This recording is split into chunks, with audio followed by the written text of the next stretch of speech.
Welcome to episode 3 of the Netherkast. How are you guys doing today? I'm good. Above average. Doing all right. Good. So we got a good, above average, and doing all right. That's pretty good. I'd take that most days. So we're gonna be talking a little top 10 characters that we want in MKX today. But before we get to that, we just have to say thank you guys for all the awesome feedback that you've given us on episode 1 and 2. It was phenomenal feedback. A lot of people on MKO gave good feedback and suggestions and just positive reviews over the first 2 episodes. So I can't thank you guys enough for that. Yeah, a huge thank you to everyone. We couldn't be happier with the feedback, and we're listening too. We know there's some things you want us to address. There's some things like the gameplay lingo. I'll try to clarify that in the future. I know some people it's kind of foreign still, so I'll make sure to shed a little more light on that. Yeah, for sure. We appreciate any and all input and also accept large amounts of cash in small, unmarked brown paper bags. I mean, we'll take plastic, but the environment and stuff. So well, of course, you gotta go green. Of course. Recycle, people. It's very important.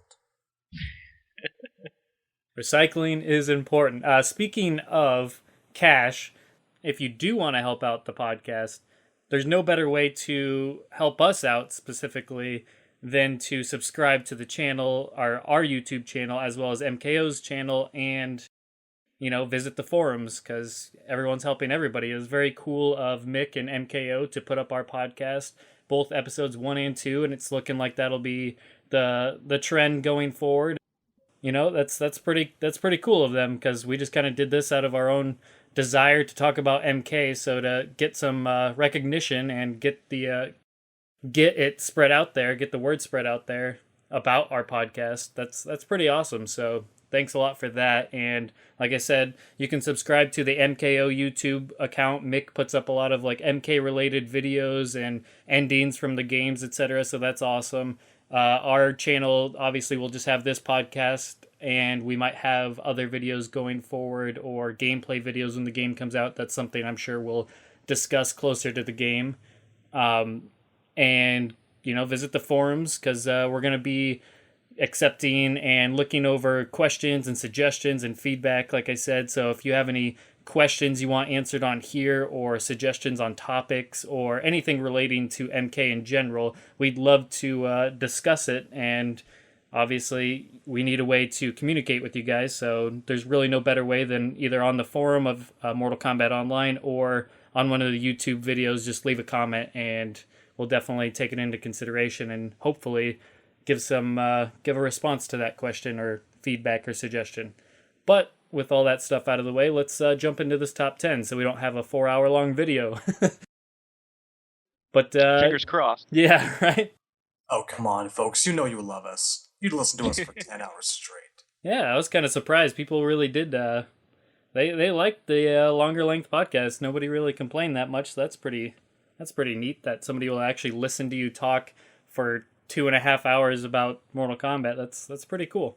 It shows and I'll get paid for doing so. Yeah, it shows the passion, not only for us to be able to talk for 2.5 hours, but it shows incredible amount of passion and patience and focus on anybody that's willing to listen to us. That's really cool. But and we're just getting started too. We have so much stuff we want to cover. Oh yeah, definitely. We're gonna cover it all, hopefully, over the weeks and months and maybe even years to come. Hopefully we'll cover it all eventually, and then we'll just quit right there. That'll be the end of it. We'll just walk away. Disappear over into the sunset. Yeah. You think about MK in a different way after listening to us? We've done our job. Exactly. All right. So this is, once again, reiterating our top 10 characters that we hope to see in MKX. And we didn't include any characters that have been revealed, obviously, otherwise that kind of defeats the purpose. So maybe one of those characters would have made our list, but we just took 10, or we each made our own top 10 lists and then combined them using a point system based on the placement of said characters. So this is our combined top 10 character list. So it doesn't necessarily reflect our own individual top 10s, but altogether our top 10 that we made. So hopefully you guys enjoy. Number 10 jumping right into this, is Reptile. Obviously, no stranger to the Mortal Kombat franchise. He's been there since the beginning as a secret character, so let's talk about why we want Reptile in Mortal Kombat X. And I think I should probably start because I think I'm the only one that had him on my list. So, Reptile to me is one of the characters I really enjoy more so for a gameplay aspect than a storyline aspect, because he hasn't really had the greatest story over the years. He hasn't really evolved that much other than, his appearance and de-evolved, of course. But his gameplay wise, he's always been one of my favorites to play as. I love the force ball. I love the slide that he shares with Sub-Zero. I just love how the fast and slow force ball, the acid spit, the dashing elbow, his invisibility.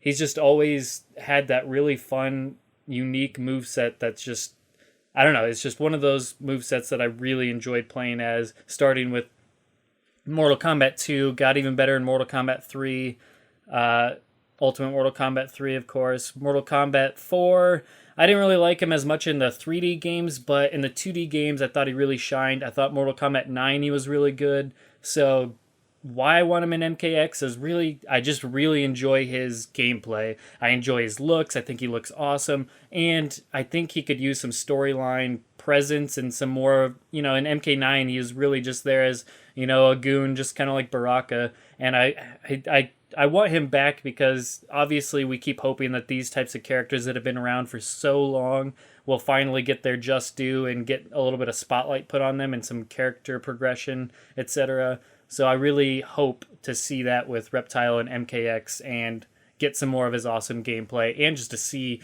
what an amazing model they can make for him in MKX, because the characters have looked fantastic and I'd be really interested to see what the variations for him would be like. How about you guys? I think variations is a good word because he played like he had 3 variations in MK9. I'm not really sure what they were thinking when they designed that character. It's as if they were at a board meeting and they're like, well, how are we going to design Reptile? Okay, well, what if he has a really good zoning game where he could chase his fireball and lock you down completely? Okay, cool. Oh, what if he had really good knockdown options so he can mix you up on wake up? Yeah, sure, that's cool. All right, well, what if he could shut down footsies with an extremely hard to punish dash that if it whiffs, he has instant recovery and can cross you up? Yeah, okay, cool. And then after they did all that shit, they gave him Sub-Zero slide. So I love the gameplay. It was too much. And now that he has, if he comes back, and he's probably coming back, now they can break that down. Now we can have 3 variations where he can play one style or the other, and we don't have this insane complete character anymore. And I'm not against complete characters when they're like a jack of all trades, but Reptile was pretty good. The only thing that was not going for him was his normals weren't very good. He had a lot of slow normals. His walk speed was really bad, I think, for the first few steps, and I think it was the best in the game once he got some traction going. I don't think any other character works like that, but I can't wait to see him back, and he's going to be back, I'm almost positive, so yeah, I'm excited. I can't wait to play as him. Anybody else excited for Reptile? I love Reptile. I'm always going to love Reptile till the day I die. He's one of the originals. He's definitely up there in my popularity list, and I agree completely with Temp about him being a little crazy in MK9. As a smoke player, I have had some Reptiles give me an extremely bad day. Oh god, just the rush downs and the pain and the Oivan Glaven. Oivan! Pretty much, yes. Those are the noises that I make whenever Reptile beats my ass, which is fairly often. Just have some pretty good in-work tournaments and nightmarish. But from a plot perspective, though, Reptile is, well, we had this conversation about Baraka just last week, where, like we said, the character just kind of plot-wise goes nowhere. And I'm so tired of seeing Reptile come back game after game, fawning and serving and trying his hardest.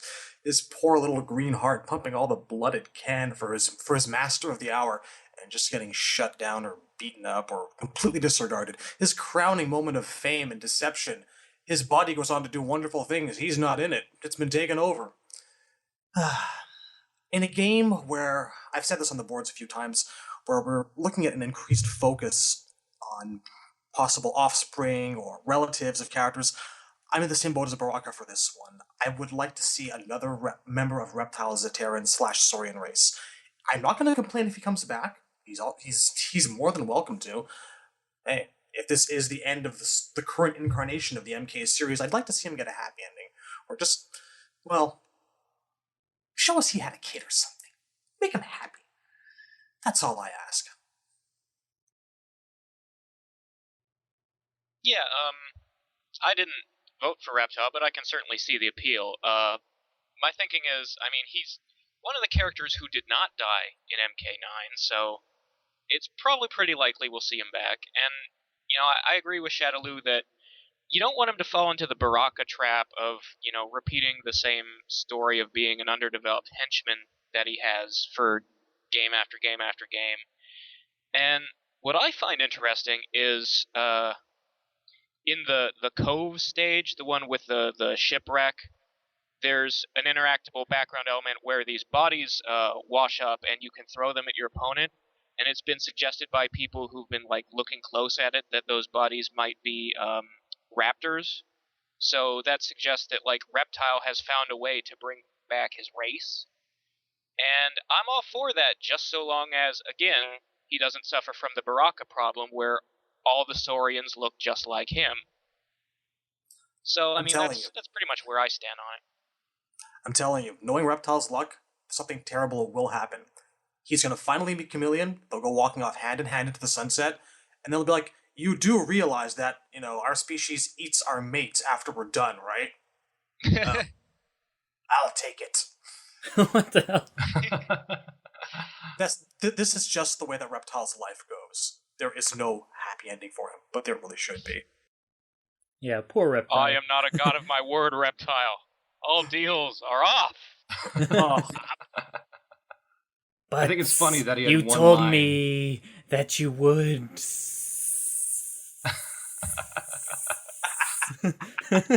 How many S's was that? That was a lot of S's.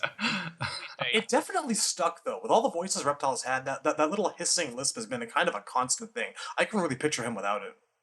Well, he had one line in MK9, and they muffled it over. It's when he whispers to Khan, and it just sounds like a bunch of muffling. That was his one moment. He had no dialogue outside of that, so yeah, I feel bad for him. At the same time, I'm kind of cool with him being like the servant of Shang Tsung, although that boat is that's not a thing anymore. But yeah, as long as they expand upon it, you know, and they never really do that. Even as a servant, we don't really see that role done anything beyond like, you know, combat matches or just vague background interactions. We never really get more than that.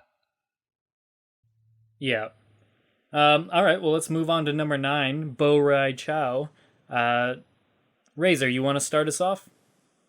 All right, I did vote for Bo.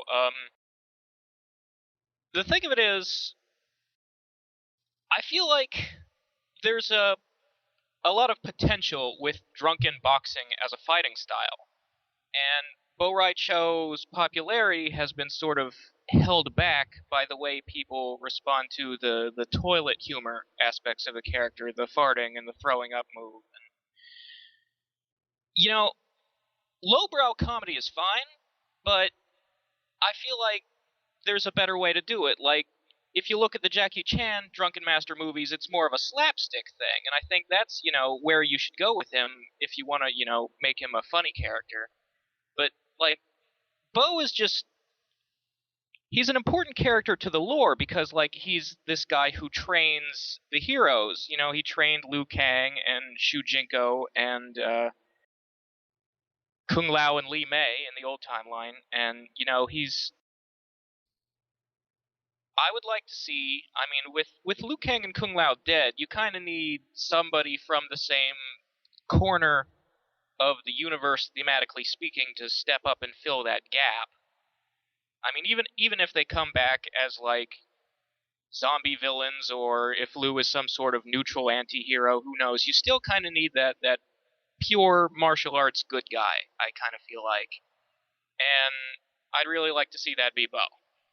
Yeah, I like Bo. I didn't care for him in... I mean, I don't care for the aspects of the silliness, like you said, the farting and the puking, etc., and the over the topness in that regard. Not because I can't appreciate humor, but that's the kind of toilet humor that it just seemed like it wasn't done in any sort of funny way. It was done in a very childish, silly way, which, Mortal Kombat, I'm completely all for having humor. Johnny Cage is a perfect example of how to, involve humor in a really, really good way, or even Striker and MK3, or just any other humor that a lot of characters have given. But with Bo, it's like I said, it's just pure toilet humor, and it comes off a bit immature and very lazy. It's just like, oh, somebody farted, ha ha ha ha. What if he, farts into a torch and lights his opponent on fire, ha ha ha ha. It's just it just doesn't have the creativity that I feel it could. And with someone like Bo, he definitely has, I completely agree, one of the more the unique and interesting fighting styles in the Drunken Fist, the Drunken Master fighting style. It would be a really interesting thing to see, especially in a 2D game. I think it would be a really neat fighting style to see again. And I would love to see him use wine and oil and all that sort of things in his fighting styles, and use obviously his short quarterstaff and all of that stuff. There's so much potential there without having to resort to just pure toilet humor. And I would love to see Bo back for that reason that you mentioned. That fighting style would be great, and his story, it just calls for him being more present and have more of a role in the game, because he has trained some of the more notable fighters in the game. So why not have him in MKX? So yeah, I'm completely on board with Bo being in this game. I think that the first time I ever saw Bo Raicho, I looked at him and thought to myself, right there, here, this is a guy who's a natural fit. He's a lock for the MK universe. Him and Kenshi in Deadly Alliance, I think more than most of the cast, they really brought back that notion of MK being kind of a tribute to the 70s kung fu action flicks, like the Drunken Master, the Blind Master. Those are archetypes of the kung fu cinema, and I was really let down by all the toilet humor. I'm in the same boat as you guys, and to me, he's just one of those characters that's kind of the epitome of wasted potential. But I really do want him to get another chance. I think that he deserves it. I think that he's got his fans. It's he's moved past the era where people are like, oh God, he's a gross fat old man. You get more and more fans these days seeing a bit more potential and a bit more hope for the guy. And yeah, with Liu Kang and Kung Lao both kaput, so to speak, for now, I think that he should step up, because there's no one else in the Shaolin camp who really could at the moment. Apart from maybe Kai. That's another matter entirely. Does Kai have fans? But not to get off topic. I voted for Kai, but he didn't make the list. Kai would have been like my number 11 or 12, because I missed that guy too. I voted for him because I want to see Capoeira in the game. That's really the only reason. Yeah, that'd be the only reason I would want to see him. Yeah, absolutely. But no, I think the world is ripe for a Bo Raicho return. Forgive the use of the word ripe. And thinking about his moves on a 2D plane, vomiting aside, not like the belly bash and the somersaults, I could really foresee him as being a in-your-face lethal character that you just want to get away from you at all points. Not quite like a Zangief grappler, but dangerous. Somebody you want to keep at mid to far distance. I'd really love to see that in a 2D plane, personally. Well, as far as moves, I've always wondered, he taught Liu Kang the flying kick, and he taught Kung Lao like a spinning bike kick. How come he doesn't have a flying kick? I think the closest thing that we've seen to that is his Deadly Alliance fatality, where he just jumped on you and bounced. You can have something along the lines of that, just pitch himself across the arena and crush you under gut, Goro, except for the actual crushing. You could do it. I don't know. I just wish they didn't focus so much on the fact that, like I said, other than the toilet humor, everything else was played up that he's completely fat. So he either has to have every bit of his powers coming from, being fat and the toilet humor. So something like a jumping kick just wouldn't, fit with the image they're trying to make of him, of why would this fat guy do, a flying kick, even though, like you said, it makes complete sense because he taught those characters that move specifically. So why wouldn't he have it or the ability to do it? So I'm completely on board with you, but it's just like you said, they almost make him like a joke. It's wasted potential. I think we've got precedents for him being like a potentially really faster than you might think, agile kind of character. I mean, look at Rufus in Street Fighter 4. That's what I'm talking about. This guy can have some lightning strikes. Yeah, by all Yeah, means, yeah. he should be the very, you look at him and you don't think much. Here's this drunk fat guy. Why would you fear him? But that's what makes him awesome is because one, he uses the drunken fighting style, which, is a great visual. And, you underestimate his speed. So that's perfect for him. Yeah, like a big fat guy doesn't have to be all about like being heavy or like doing sumo. I mean, like you said, Rufus or Bob in Tekken. I mean, you can do it that way, and it works fine. When it comes to Borai Cho, I don't even really remember much of the. I mean, the toilet humor is not what comes to mind for me. To me, he's one of the more human MK characters because what I think of Borai Cho when he comes to mind is I remember him despairing at the end of Deception, and Liu Kang's spirit has to console him or basically get his morale back up. I remember him showing compassion to Li Mei. I remember him, I remember the idea that he trained Kung Lao and Liu Kang. And if you watch his Deadly Alliance ending, it's very lighthearted, but I don't get that as a joke. I get that as he's above the fray. He's old enough to have seen horrible things. He's a native to Outworld, which might be one of the shittiest places on the planet during Khan's reign, on top of that. So I think there's a lot of potential in this character, and he feels very organic to me. I mean, the moveset, I never really played with Borai Cho much, so I wasn't really exposed to him enough to really have a problem with it. But in small doses, I would even be okay with that. Like if he throws up in a fatality, if he farts in like, a friendship, I could see maybe that wouldn't bother me. But with any joke, when you overexpose it, it loses the punch is gone. And that's exactly what a special move is. It's something you use over and over again in a match. So it didn't really strike anyone as funny. It just kind of grossed him out. But to me, that's not Borai Cho anyway. Borai Cho is the mentor of Liu Kang and Kung Lao. So I like the character. I want to see. I don't want to play as him, but I want to see him back. I feel like he's one of those characters who just kind of completes the roster to me. Yeah, definitely. Good point, though. Yeah. His humanity is an element that really did have me attached to him. I remember like just finding him a very likable character. It's fun. Right, yeah. I mean, he is lighthearted and, like you said, he is likable, so I agree with that aspect. I guess I just wish he was... You can be lighthearted, but not be absolutely just completely a joke in term of... Not even like a character that makes jokes, just a joke character in general, but like you said, I think you'd make a great addition, and I would like to see him back for all the reasons we all just mentioned. God, I just... What would his reaction to Raiden's antics be right now? I'd really like to see him come back just for that alone. Yeah, for sure. All right, well, let's move on to number 8, Serena. And Razor, why don't you start us off because you're the one that voted for number 1. Yeah, I put her at the top of my list. Serena is my favorite female character, actually.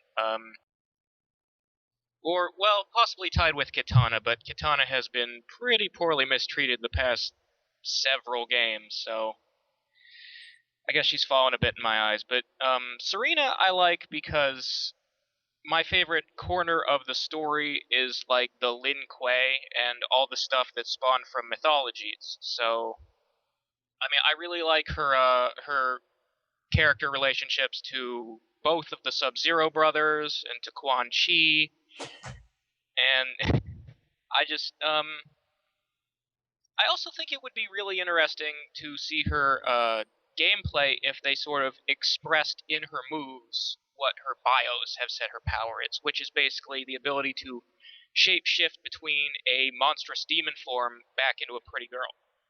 So, like, if she could, like, transform her arm into a big, like, monstrous clawed thing and swipe at you and back, stuff like that would be interesting to see, I think. Yeah.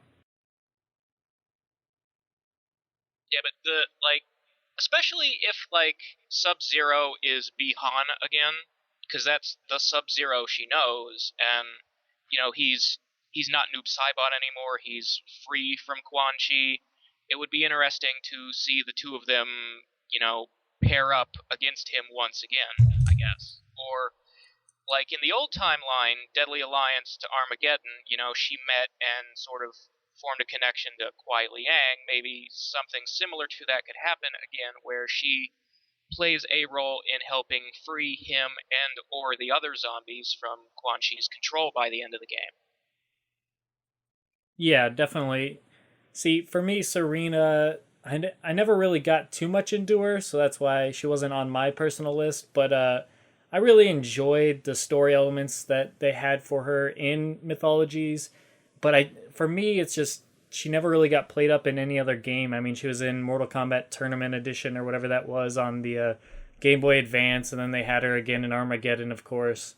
But yeah, well, she's perpetually on the cutting room floor. Like, she was gonna be an MK4, and then they changed their mind and used someone else from Mythologies. She was gonna be in Deadly Alliance, but she wasn't finished in time. That's why she's in the Game Boy version.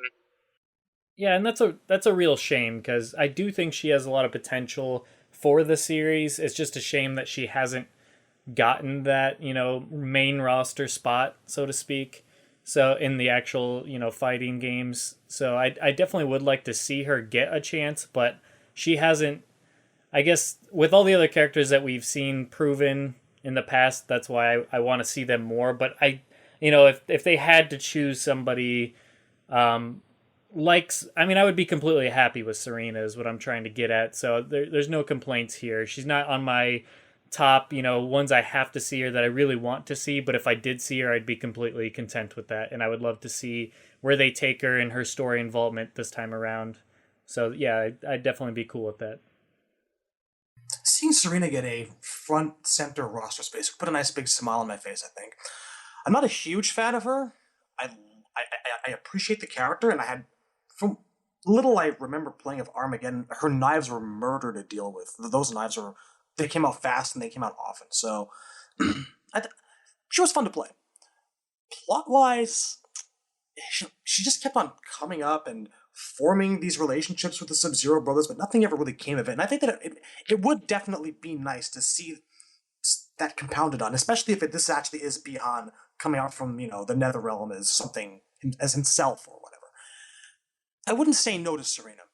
She's not my first choice. She's probably not like my third, but I would not say no. That's about all I can say. I'd love to see her get some, nice original fatalities. She's never really. I don't think. Did she have one back in Mythologies? I think that I remember like when we lost to some characters, they did kill you. Razor? I don't really remember Serena having any kind of like finishing move ability. I know in Tournament Edition, her fatality was basically a brutality, just like a combo that ends in your head exploding or something. I could see her doing some wicked things with her knives at any rate. I used to want to see her as her own character and have Kia and Jitaka as kind of a Noob Smoke tag team as a extra boss or something along the lines of that. That I'd love to also see. The side characters, but I appreciated them as a trio. They were cool. But Serena, absolutely. Bring her in, I say. I think it's just time. She's due. I mean, they've been trying to kind of put her in other games, and it never really worked out. A lot of significant events have happened to Serena, but she's never been able to react to those events. We never really had an aftermath to any of that. And I don't know. I like characters who are integrated into the story, who have connections to other characters. That's a huge requirement for me. And she has all that. So it's kind of surprising it's taken this long to get anything with her, And also, I mean, to be honest with you, some characters just look cool. Sometimes I just have a positive gut reaction. And when I see characters like Serena, I'm like, that works. I don't know why yet, but I look at that character and that's cool to me. And Serena always had that. And I've always kind of wanted more of the character, and for some reason, nothing ever came to fruition. And clearly the developers must like her to some extent. I mean, all that effort is there, but nothing's ever come of it. Yeah, it is a shame that, like I said, she hasn't gotten there, especially like Razor said, that she's been close so many times, and there's so much potential there after her showings and what she was in the games that she was in, even in just the background story elements that she's taken part in, because I believe she's been in characters' endings throughout the games as well. Like you said, she's been in definitely involved with Sub-Zero, both of them, over the years. I personally really like her gameplay from Armageddon, even though, as Shadowloo said, that her knives were a bit crazy and scary. But I really like the way she looks, and her gameplay in general is something that I think in a 2D game could be really, really, really cool. So yeah, I definitely think we're all in agreement there. That should be an awesome inclusion. So yeah, definitely good pick. That moves on to number 7, and that's Lee May. So Shadowloo, why don't you start us off? I think in this case, I'd probably again take Serena first. Well, okay, then. I have not much to say about Lee May. I appreciated the effort, but I feel like in the end, we just made another victim in a series that's kind of full of victims. And not a non-sympathetic character. I liked her okay, but I just felt like Deception kind of really ruined her, and I don't know where they would... I have no idea where they would take Lee May in this new storyline. Okay, in terms of gameplay, I think I'd love to see her in a 2D plane, just like Bo Right Cho. The flying fists would be absolutely lethal. Could you imagine an EX version of those? Yeah. The flip kicks, gameplay. She's a really, really well-rounded character. But, I don't know. Story-wise, design-wise, she always felt kind of 3/4 finished to me. I don't dislike her, but she's not in my top half of characters. Yeah, my thoughts on Lee May are I really enjoyed her gameplay in Deadly Alliance. Didn't hardly touch her in Deception, but I really did enjoy her in Deadly Alliance. I even remember back to the days before the game even came out and everyone was wondering if she'd be Melina because she wore pink, and the Lee May and all that stuff. People thought, I was like giving her the size was a mistake. The size were a mistake. If it were me, I would have gone with the commas that Nitara got. Yeah, those are definitely awesome weapons. But yeah, everyone thought, or not everyone, but it was definitely speculated that she might be Melina because of all those elements. And yeah, obviously that didn't happen, and gladly. But the fact is, I thought her gameplay was really fun. I noticed that in Deadly Alliance and Deception, I really liked a lot of the female characters introduced more so than a lot of the previous games. My thoughts on the female characters on MK1 through 3, most of them I didn't enjoy nearly as much as the Deadly Alliance and Deception characters, which if you flip over to the males of that, of those respective eras, it's a complete opposite for me. So it's really interesting how that is. So I would love to see Lee May brought back and put in a 2D environment like that. I think I would love to see her get more moves and more story emphasis and just see where they take her, like you said, and just see how they design her this time around. Anytime you take a character that was introduced and only featured in the 3D games, it's really intriguing and really exciting to think about how they would introduce them and implement them in a 2D environment. Because obviously a 2D environment even though it's just so much more possibilities with the gameplay, in my opinion. It's just really fun to think about. So yeah, I would love to see her back. I look at Lee May and I think that Rushdown is inevitable. It's going to happen. Oh yeah, she'll be a quick character for sure. I mean, she was... Well, I'm sorry, go on. I was just going to say I have some thoughts about Lee May. I thought she was an odd pick, but I wanted to say I'll let you go first since you're the one temp who voted for her, and I'm sort of curious about that. Oh, yes. Well, she's number 1 on my list. Lee May is actually my second favorite character in the lore overall. My first character, my favorite, was in Mortal Kombat 9. So I'm sort of at the point where if he came back, that would be awesome. But if he didn't, I got to play with the character competitively, so I'm okay with that. Lee May, I never had a chance to play with competitively, and pretty much since day one, I've been a huge fan of Lee May. One thing that always appealed to me is, in essence, she is an outworld civilian. That is the core of the character. And she plays like that. There's a very heavy melee style to her. There's a practicality to her gameplay. And that ended up being a really good template for other things, She won Quan Chi, Shang Tsung, the Deadly Alliance tournament. She won that. So we know she has talent. To what extent, we don't know because she didn't beat anyone of significance, but further throughout the series, she underwent a lot of horrible things, and she came out the other side still kind of wholesome, still very, I don't want to say pure, but she still had resolve, and that's very interesting to me.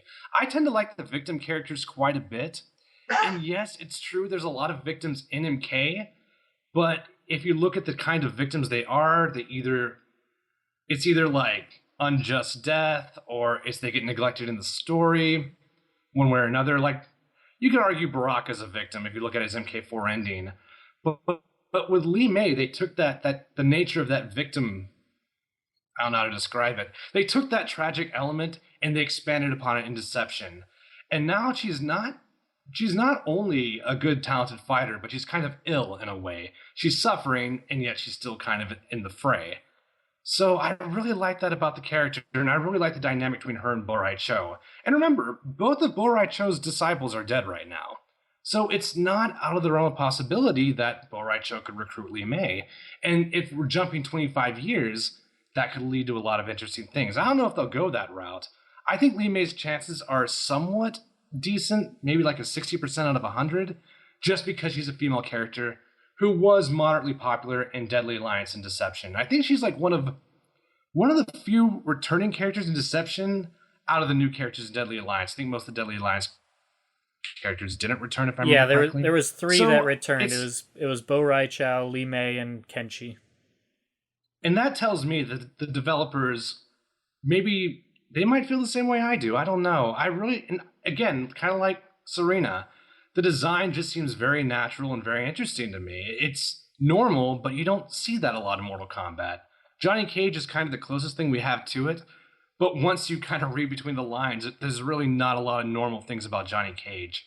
So I feel like we have a nice representation of Outworld on sort of a rural level, you know? Yeah. I'd see that. Okay, well, I guess that brings us to me. I really liked Li Mei a lot in Deception. I find that the problem is, at least for me, my interpretation of her storyline is that her Deception ending is kind of the ultimate climax of where the character was going. Like, it's kind of should be canon. Which, I mean, Shadaloo said it kind of ruined her, and I see that opinion a lot. Like, people don't like the idea that she gave in to whatever corruption she was under and, like, fell in love with the Dragon King. Like, I'm sure they find that taking a romance view of it is very silly. And that's just sort of... If you look at the character, like, she was partially merged with one of the Dragon King's mummies. She was, like, in the middle of having her soul transferred into it. The process was cut off, and she was rescued. But she still sort of... Her soul is partially merged with the soul of that mummy, so now she sort of feels this devotion to the Dragon King and want to serve him that she can't explain, and it culminates in that ending, and that's just sort of how her mind interprets it, is calling it love, I guess. And I don't know, I feel like Li Mei's a character whose story could only happen in that timeline where Onaga is around and all that stuff, where, you know, the mummies are discovered and they're a plot element. So I'm sort of... If you take that away from her, what exactly about her do you keep and carry over if you bring her into this timeline? Is it the fact that she's the person bad things happen to? Is that what's most iconic about her? I feel like, half the cast in MK9 got the bad end. It's kind of taken. Well, I feel like the template is still really good. Like I said, you have that very rural Outworld civilian element to work with. And if I look at the marketplace in MKX, I could almost see Li Mei in that environment fitting naturally. You're right, though. They would have to do something with her. They would have to connect her to other characters in a logical way. I think there's room for that. You know, if Outworld has a new ruler and Li Mei does have this natural talent, I think there's somewhere, especially with Kotal Khan, you could probably fit that in somewhere. it's just hard to say. And also, we don't really know where Lee May comes from in terms of her status. I always assumed she was lower class. But all they really need to do is make her interact with a significant character in an interesting way. What will they do? I don't really know. And you're right. The great things about Lee May aren't going to translate in MKX. So they'll have to make new great things. I mean, it's a challenge. But I could think of a few things. I think if you get the right character mixed in with her story, it's going to turn out beautifully. I could see Lee May under Bo Right Show's tutelage 25 years down the line as his new champion. That'd be a pretty welcome route for me, I'd say. Agreed. Love it. Yeah, I mean, she could work as if you, like, took out the bad things happen to her all the time part of her story and just, made her the outworld villager turned freedom fighter who, like, trains with Bo Raicho. Or, I mean, I always found it interesting. Like, my favorite fatality of hers is that one from Deception where she does, like, the pressure point poke that's sort of like from the end of Kill Bill 2. Oh, yeah. Yeah. And what I find especially interesting about that is that her first teacher, according to Conquest Mode, was Shujinko, who looks like Pai Mei. So that's probably an homage for that for sure.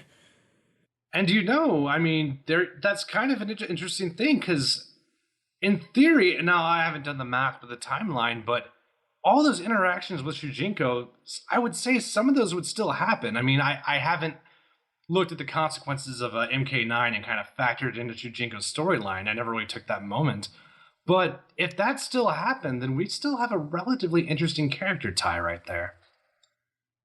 Well, if I remember right, Shujinko trained her to fight in the Deadly Alliance tournament. Like, that's when she learned to fight, was to oppose the Deadly Alliance and Kano taking over her village.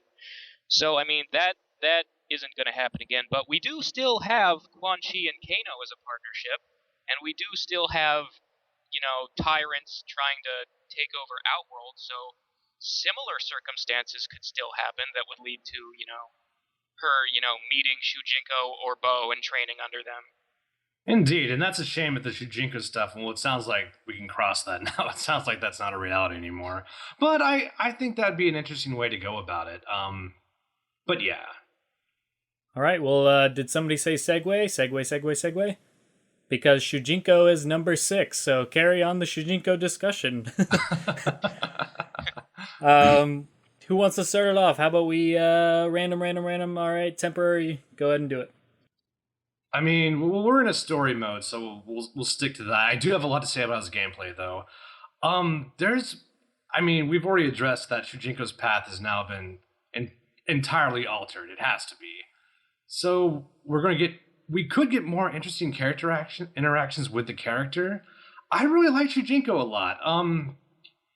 You could argue he's naive, but it's from a plot point. I mean, it's from a plot standpoint, he had to be. Deception can't happen if Shujinko's not naive.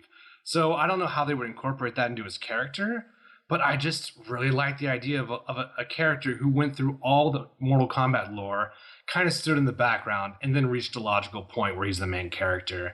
I think his design held him back. I think the color scheme was terrible. I love the character, but he's an old man in sort of a brownish yellow karate suit. That's not terribly interesting. But yeah. I'll get to the gameplay later. What do you guys think?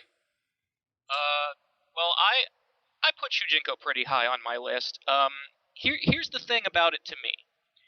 Even if he's not in the game playable, I feel like he absolutely needs to be in story mode as an NPC, and here's the reason why.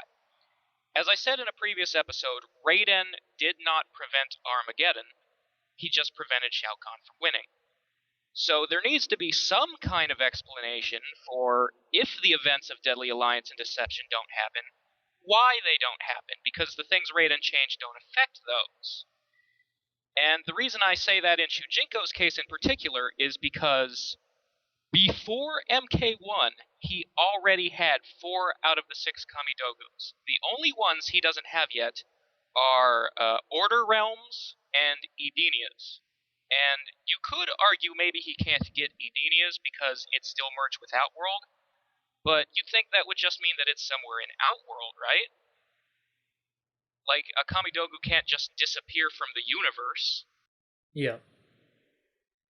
So, If anything, I it mean, seems like it'd speed his quest right along, personally. yeah, it should actually be kind of easier for him now. So yeah, that's just sort of.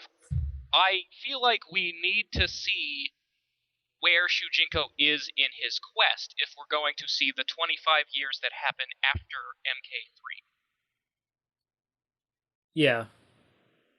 Yeah, it's it's going to be really interesting to see how or even if that's played out in MKX, because as we've talked about previously, with the whole jump of 25 years, that's a lot to cover in such a short story mode. Obviously speaking of so many years covered in so little, actual cinematic gameplay time, etc. But yeah, it'll be interesting to see how much Shujinko actually plays a part in that, if at all. I agree that he should be at least an NPC in story mode and play his part. So I'd be really it'd be really weird to not have him in, like, mentioned at all. That'd be really a big slap in the face of just all those events that were supposed to be taking place behind the scenes this entire time, but also it's kind of completely erases deception in a lot of ways, obviously the main plot point at least. So yeah, I'd be really shocked not to see him. As far as my thoughts of Shujinko, story-wise, it was a really interesting story to play out in Conquest, and Conquest mode itself was fun to play. Obviously, it was unlike anything we got in an MK type of thing. It was the closest thing to mythologies at the time in story development, etc. But yeah, I liked Shujinko in that. He kind of came off a little bit like you said, naive and dumb in that sense that he just kind of fell for it and was led on by Damashi the entire time, and etc. etc. But I don't know. I don't have a high opinion of Shujinko, but I don't have a low opinion either. He's just been one of those kind of characters that have been there. I wouldn't mind seeing him again. It'd be really interesting to see how he's used in a 2D game. And like I said, I'd be really interested to see how they play up his story, considering the what happened in MK9 and like I said, the jump in so many years. So yeah, I'm at least at the very least intrigued to see what Shujinko would have to offer in this game. I don't think that we have anything to worry about on the Shujinko front. I think it's all but a given that we're going to get to see his path at some point, what happens to him. I mean, we've seen like 8 characters, 4 backgrounds. They're really playing their cards close to the chest with the reveals in this game, and already it's inferred that Suhao might be dead. We know Moloch's been decapitated by Quan Chi. When exactly, who knows? But no, it feels like to me that they're taking the time to clean house, and anyone who's not going to be around in this game is definitely going to get a nod or a mention or a cameo of something. Would I like to see Shujinko as a character in the game? Wouldn't mind him. But again, not one of my top choices. On a top 10 list, again, he's maybe 12 or 13 to me. But I can't deny that I am really attached to him. I felt sorry for him. He is naive. He got a bad rap from the fans for being stupid. I don't see him as stupid. Naive is the right word. Something he thinks is a god comes up to him as an impressionable youth, and he kind of goes along his entire life thinking that I'm someone special. Lucky me. These are in times like these. Who am I to be picked? He must be so happy with himself, to just go through his entire life living a lie like that. Oh, I felt so bad for him at the very end. Well, through the whole thing, really. But I would love to see him come back. I look at him and I think this is a character I would pay DLC money for. But they need to really redesign him from the ground up because, like Temp said, simplistic design, gray and brown, and not really much going on there at all. And obviously, copying off moves from each and every single member of the cast. Good concept, likable character. Definitely can't wait to see what happens with him. But not my first choice for a core member. DLC, absolutely. Well, in my opinion, that is the problem with Shujinko. Most people don't like him because of the move copying. And it's understandable because Mortal Kombat has this history of recycling. People have had bad experiences with the palette swaps. They've had bad experiences with signature moves being given to other characters. So Shujinko was kind of the perfect storm. He was a bland design with everyone else's moves, and that put a bad taste in so many people's mouths. Here's the thing, though. Here's why I defend this character so avidly. There is so much gameplay potential here. And even though if you're taking the moves and you're taking the concepts, you don't have to take the utility. For example, let's say he has Sub-Zero slide. Well, it doesn't have to be the same kind of knockdown. It could be sort of, I don't know. It could kind of like segue into a grab. Or let's say he does EX slide. Well, now we have all this other move potential. He does a slide, the character's in the air. He does Ermac's command or teleslam. And then you get all this combo potential. So there's so many possibilities. There's so many cool things you can do with this character, and all of it is grounded in the story. It's all justified by the lore. So you get all these possibilities with the moves, and a lot of it doesn't even have to be the same gameplay style. For example, let's say he's doing a chain combo, and he busts out one of Sub-Zero's kunai blades. Nothing like a freeze ball. It's nothing like a slide. It's nothing like an ice shield, but it's the Sub-Zero aesthetic. It shows that he took Sub-Zero's talent and incorporated it into his own gameplay. And you can do that with anything. You can do that with telekinesis. You could do that with even the spear. The spear doesn't have to have the same utility. It doesn't have to be a combo starter. He can use the spear and maybe segue into another command grab. Or he can use it as sort of a long-range projectile. And maybe instead of pulling you toward him, maybe he rips out a chunk of flesh. It functions more as a harpoon. Maybe it stays in the body and acts as like a bleeding effect. I don't know. There's so many ways you can make this character original, but still incorporate all these concepts. And I don't think people are seeing that. I think people have already made up their minds in this character. That is definitely an interesting viewpoint on the character for sure, because in Deception, the main problem was he was literally using each person's special move as it was already in the game. So there was nothing different about it. But if you go into the game knowing you're going to take a character that's going to use other people's moves that he was taught, you're definitely right in that. Why would he use it in the exact same way? He can use it in several different ways, which would have different effects and different animations, etc. And in that regard, I would like him a little bit more. I don't know. Just the character in general, I didn't find super, super interesting, but the way you put it and the way you painted it in that light I do find it a little bit more intriguing to see what his gameplay would be in that frame of mind.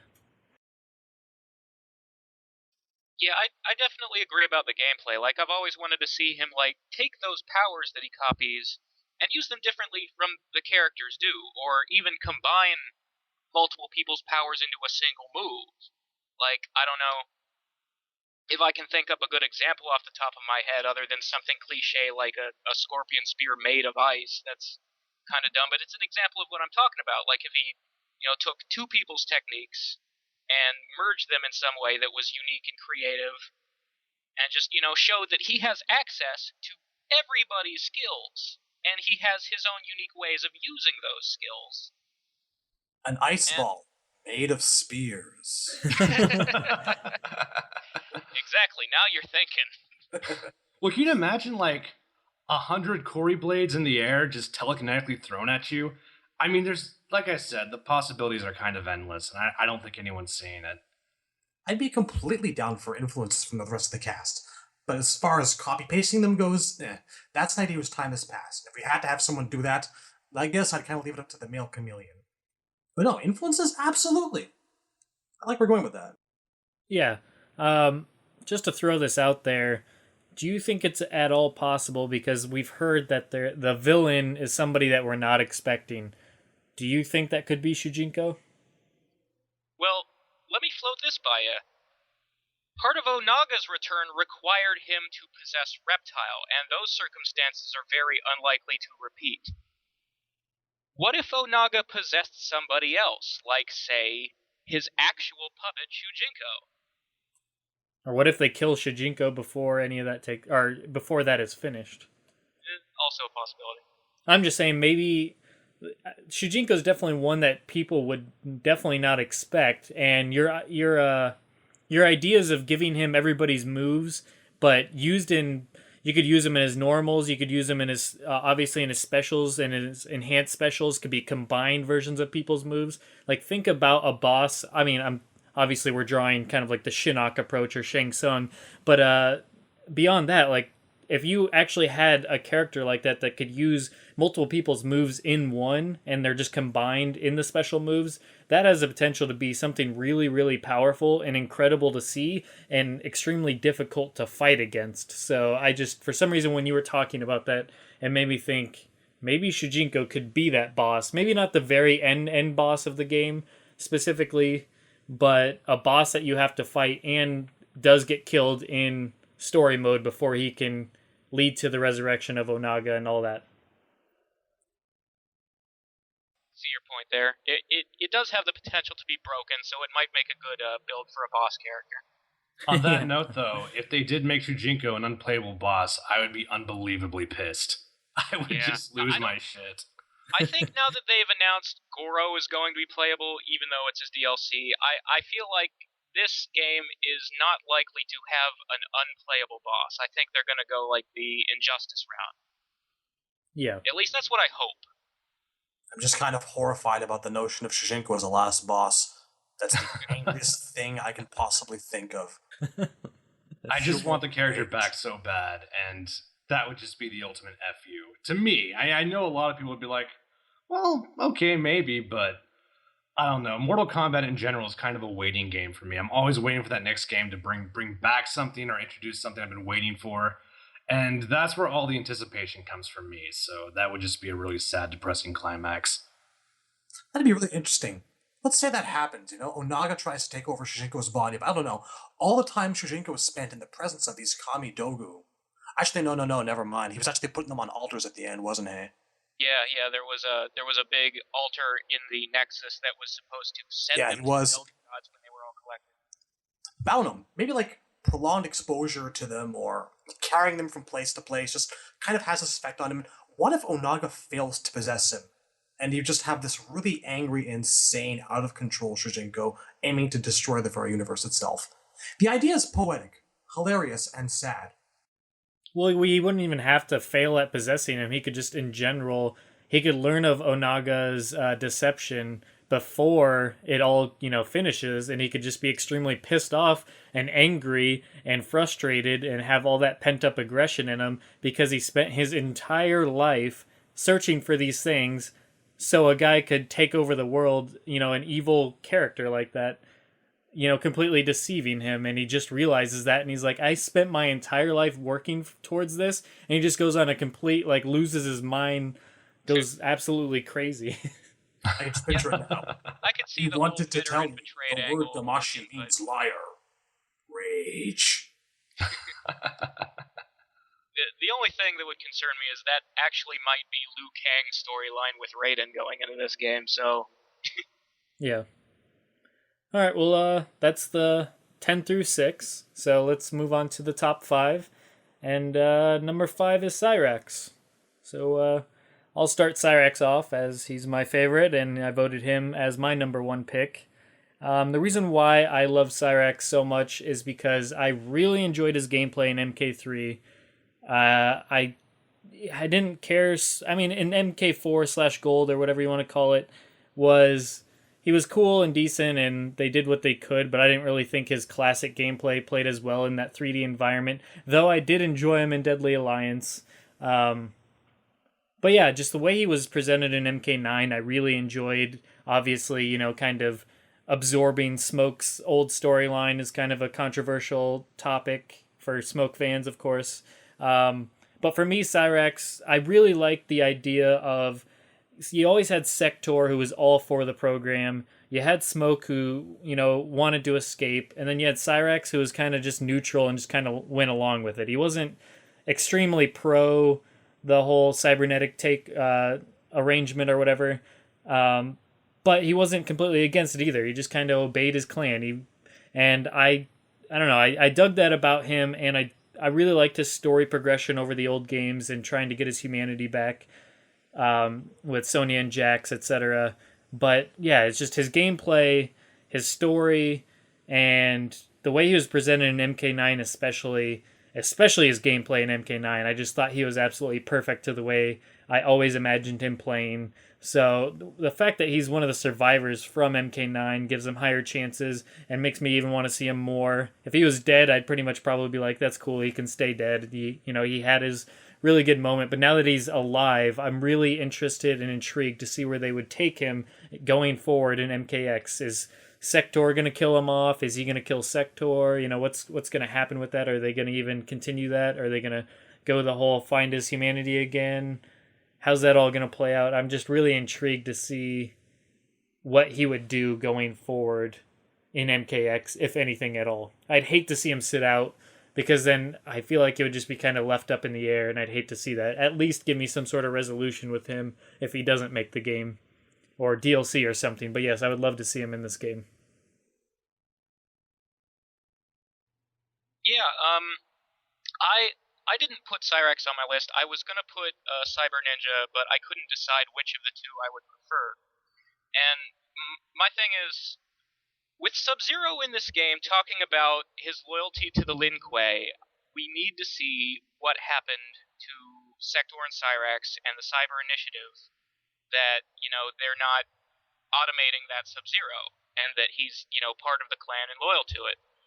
So, and the thing about Cyrax is, after he was automated in MK9, that sort of was the end of his story, the end of him having a personality. He spends the rest of the game as a drone serving Sector. So I would like to see him come back, and I would like to see him break free or get a story of his own and see where that goes. I was a really big fan of him joining the Special Forces in MK4 and Deadly Alliance, and obviously they probably can't go down that route again because of the way the timeline has changed.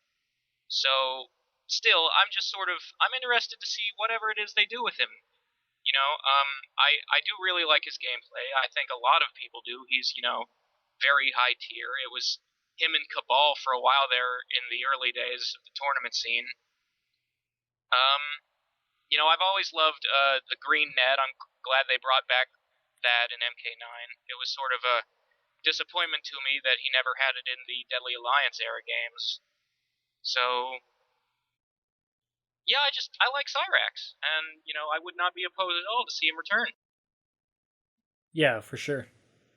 It's a very, very hard choice for me, I think, between Cyrax and Sector.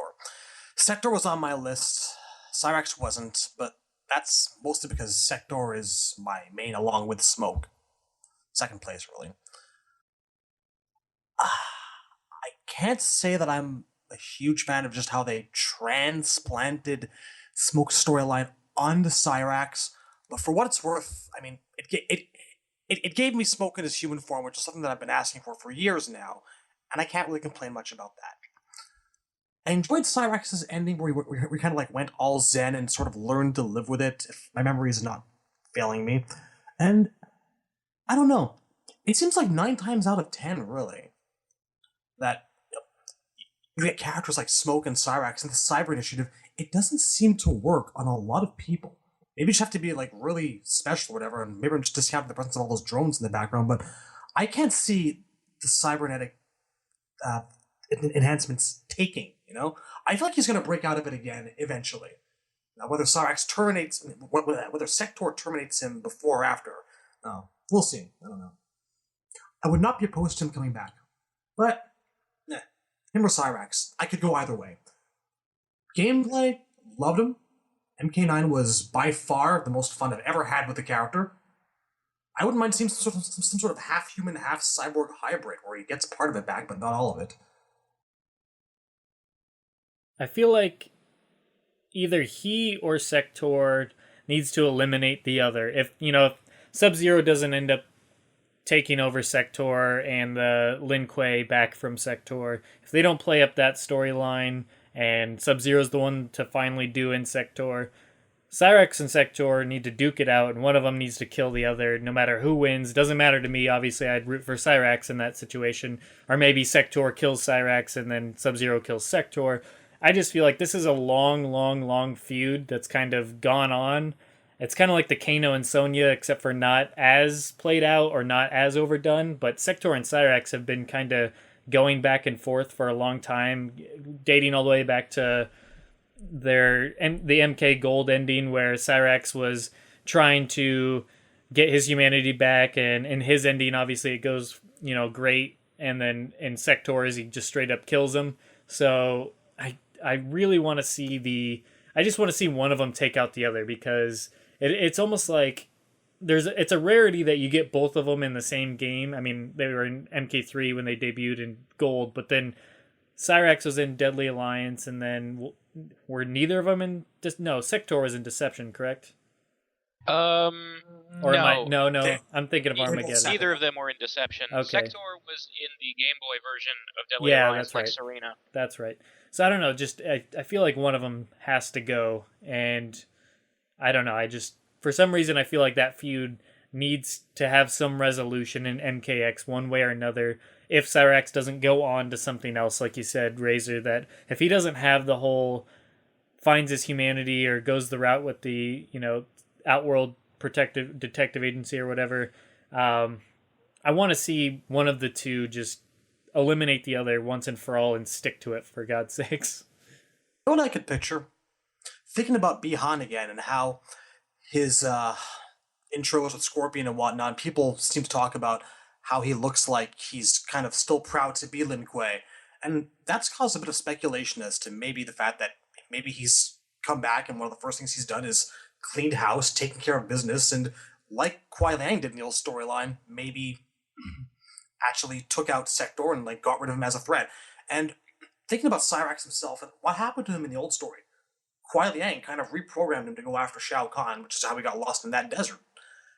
Wouldn't it be a trip if Bihan came back and, took on Cyrax, was sent after him, or he confronted and reprogrammed him, gave him his humanity back, and Cyrax helps Bihan go take down Sector?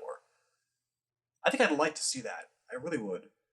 Yeah, I'd like to see that, and whether they're both successful in the sense that if it comes down to that, where Cyrax and Sub-Zero go to take down Sector, I could easily see if they don't both successfully kill Sector and they both live happily ever after, I could easily see during the battle Sector take out Cyrax and then Sub-Zero. For some reason, I just can't get that out of my mind that that's the way it'll play out, because I feel like Sector needs that one big bad, killing off another character to make people really get behind whoever ends up killing him off, because just turning people into cyborgs, while that does kind of piss some people off, obviously with the Sub-Zero, Cyber Sub-Zero, and Smoke in the old days, that Sector kind of led that whole thing. I think Sector hasn't really done anything that's incredibly menacing to the point where you're like, man, I can't wait till somebody just finally ends this dude.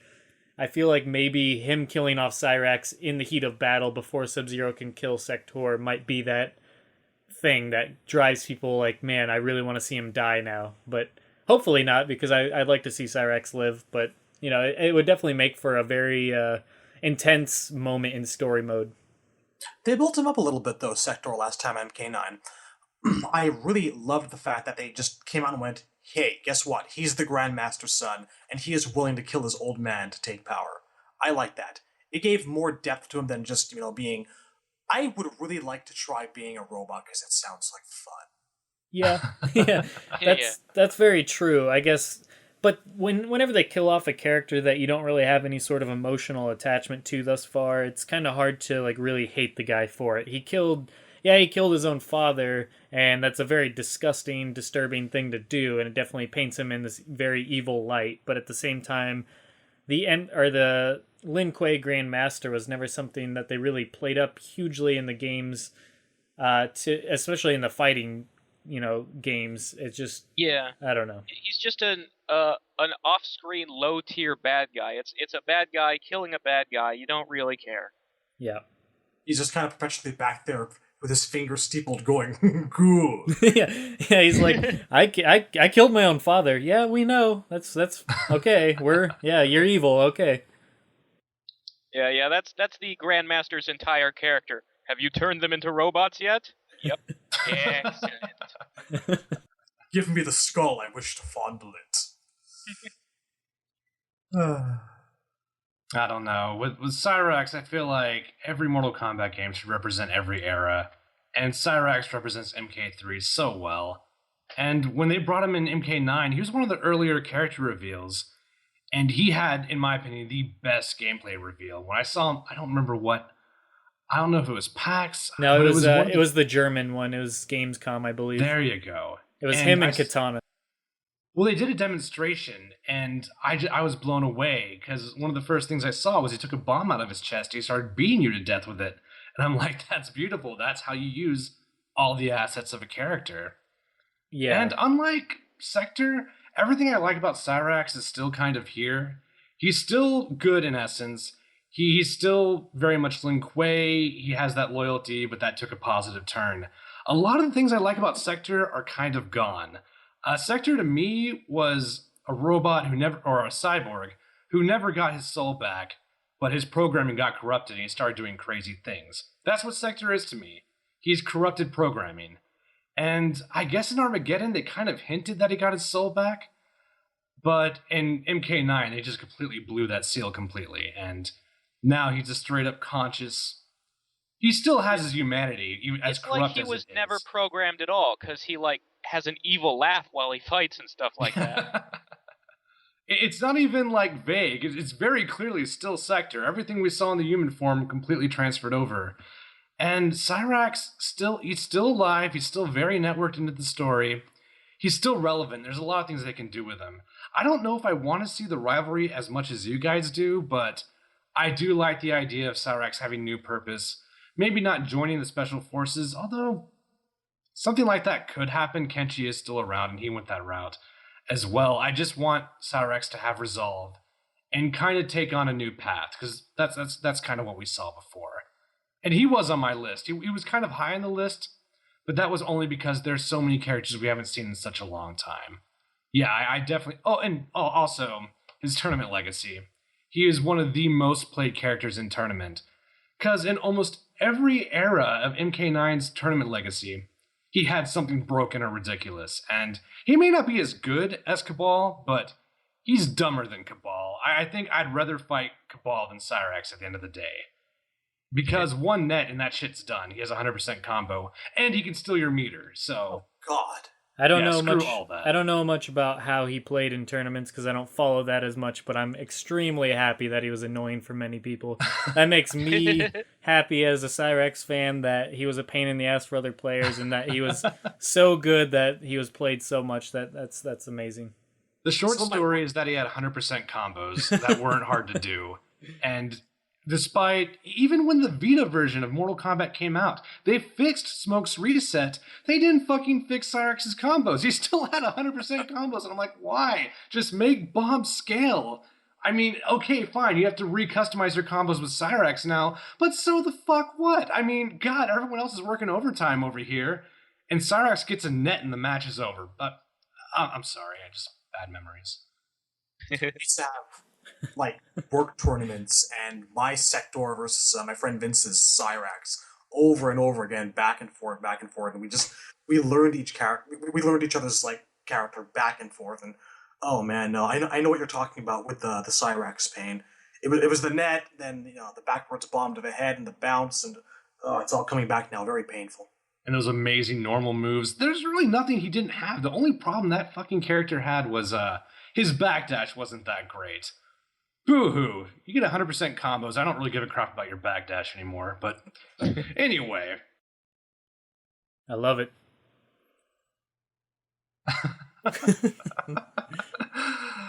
In a way, I do too. Yeah, salt everywhere. Honestly, he was a great character design with a glaring flaw, but I think overall he was a really good character. If you take out those 100% combos, he would have been at least high mid-tier. He would have been competitive. Yeah, I'm just really...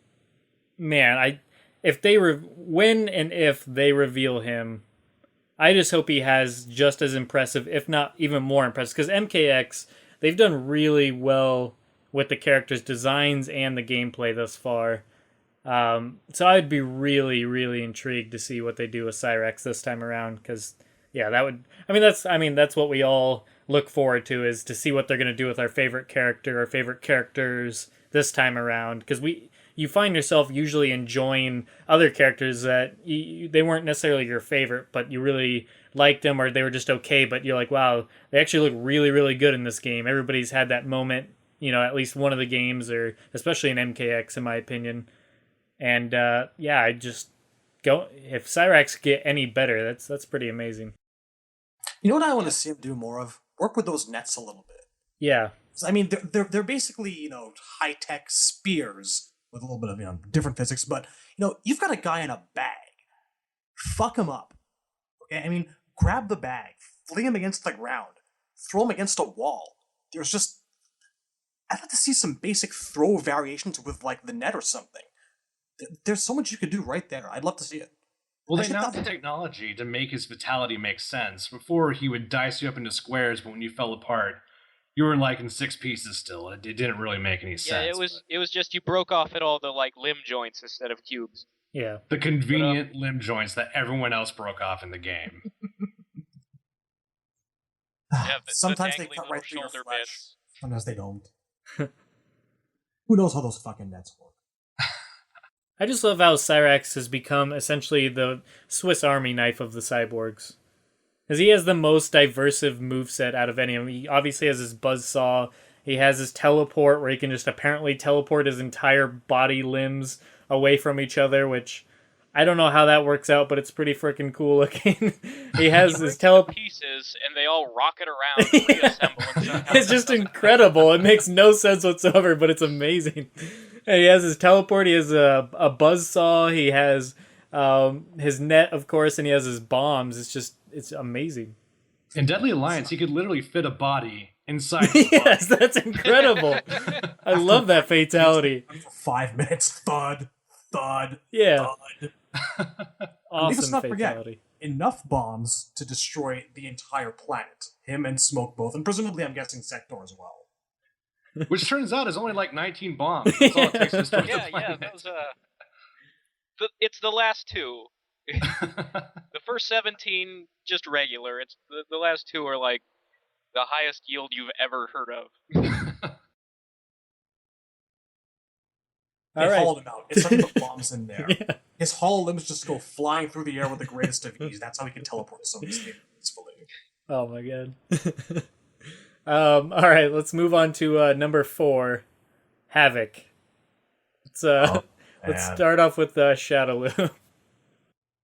Have you ever seen a character who just screams Mortal Kombat as much as this guy does? Honestly, that's what I think of when I look at Havoc. I smile and I think to myself, this is the essence of Mortal Kombat. It's gruesome, it's batshit insane, it's hilarious, it's dark, it's twisted, it's wrong, it's so very right. Havoc kind of embodies the spirit of MK to me.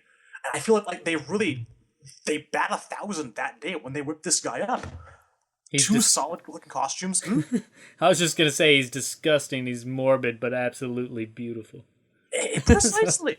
The fatalities he's got. I mean, well, the one where he ripped off your leg and knocked your head off, kind of standard casual fare. But just him eating both of your arms, then like being all happy then just vomiting, then being all happy about it again. Hey, yeah, just his contrary nature and conquest, the way his knees bend wrong, like the fact that he's in this just to mess with people. I love it. He's a troll character for an entire population of gamer trolls. Havoc needs to happen. I can't get excited enough about Havoc. You all, every one of you listening, write to them right now. Demand your Havoc. You need more Havoc in your life. I just love the ease that he eats their arms off. Like, he eats them with absolutely no resistance, no problem. Doesn't even look like he's chewing. He's literally just biting and they're disappearing. I just love that. It's like Pac-Man. It's just... You picture like a pencil sharpener noise. That's it. And yeah, he showed up in Noob's Ending last time. They know we want him back. They know he's got a fan base. I think Havoc is a lock for MK10.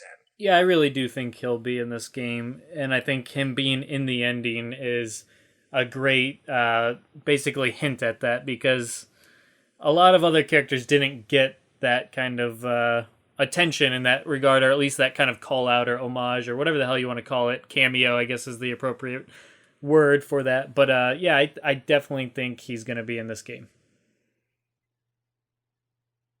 Yeah, I really like that the Noob Saibot ending that he appears in. I'm kind of like, one thing that bums me out about if Sub-Zero is Bihan, that it just means that we won't get to see the story go that direction. Like, it could have been that the Soul NATO somehow flung him to Chaos Realm and he met Havoc, but you know, as long as Havoc's in the game, I'm fine with it. Like Shadowloo said, I love the bending his knees backward and all that sort of stuff, and I'm really curious to see how that would play out, like what kind of moves he'd have in 2D with, you know, everybody has a million moves spread across 3 variations now. There's just so many things you can do with a guy who's basically completely immune to the rules of life and death, just for no real reason, just because, you know, it's chaotic.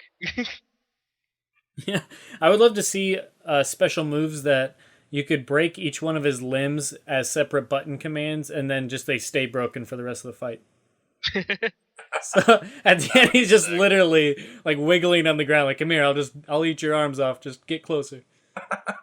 It's just absolutely ridiculous. Yeah, I love his moves, and if there's one, I mean, we've talked about how great it is when they, you know, the exciting factor, or just the exciting thought of bringing these 3D characters that have never been in a 2D MK game.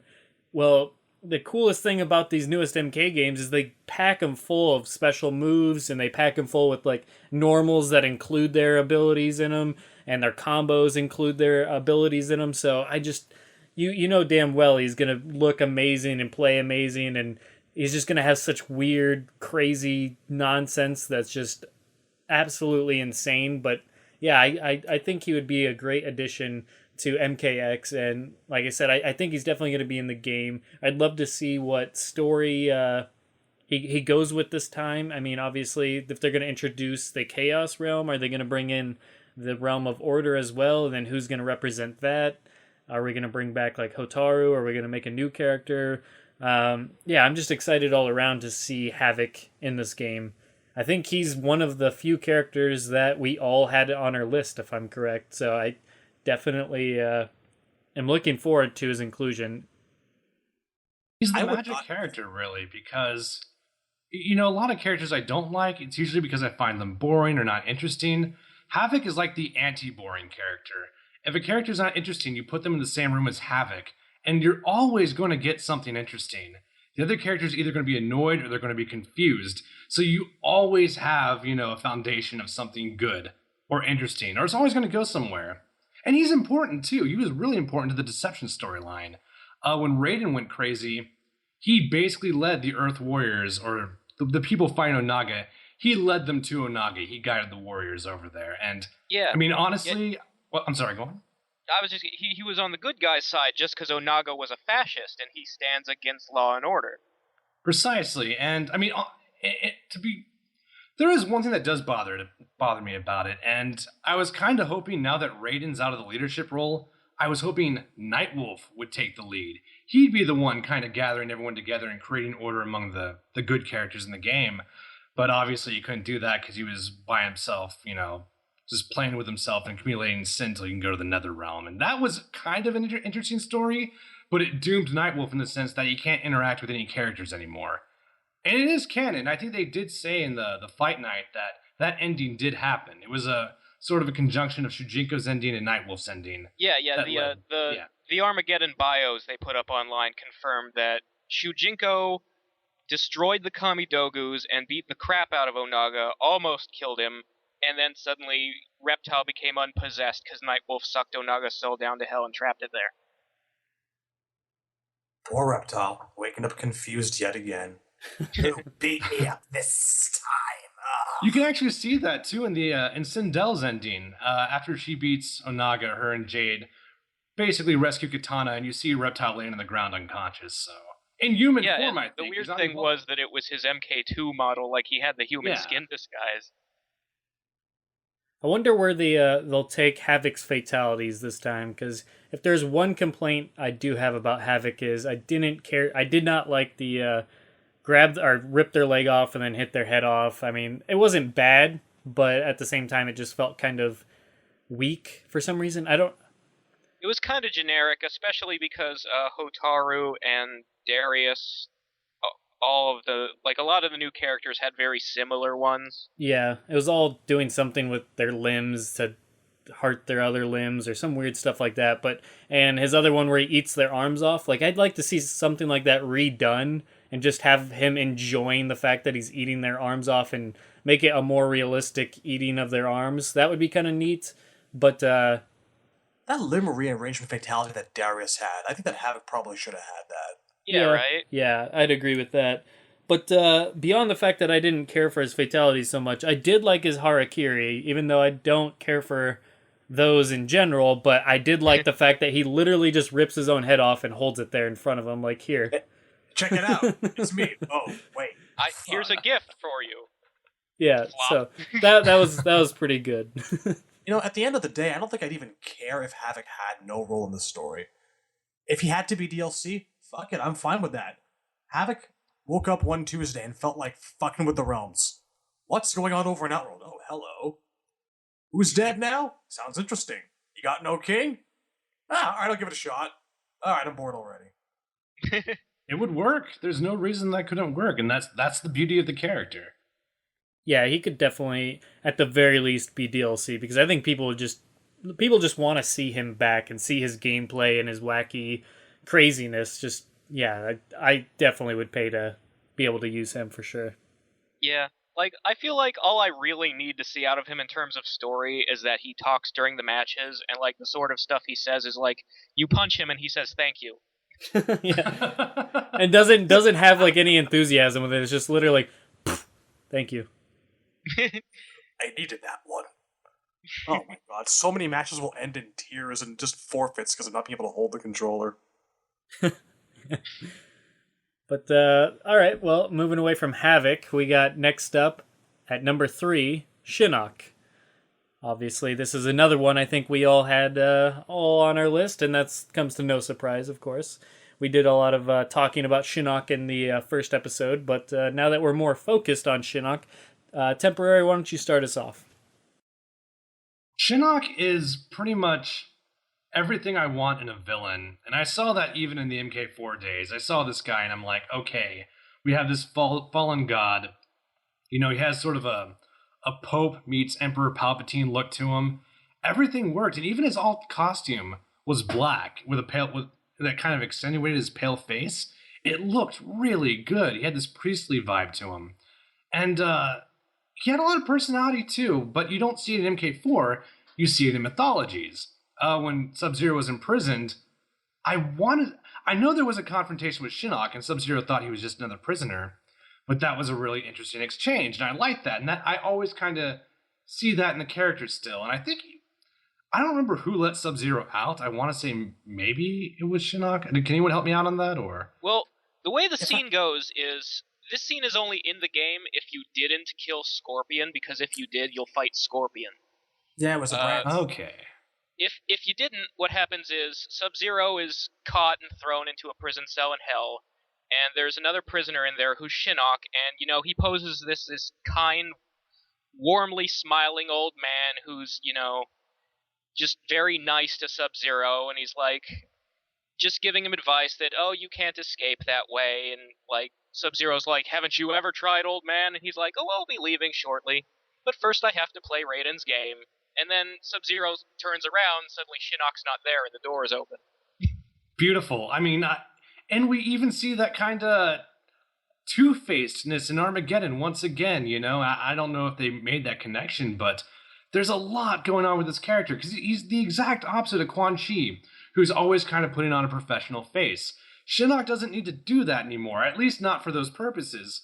Shinnok has already kind of climbed to the top. And he's still bitter. He's still unsatisfied. That's why he wants to keep invading realms. That is so much more interesting to me.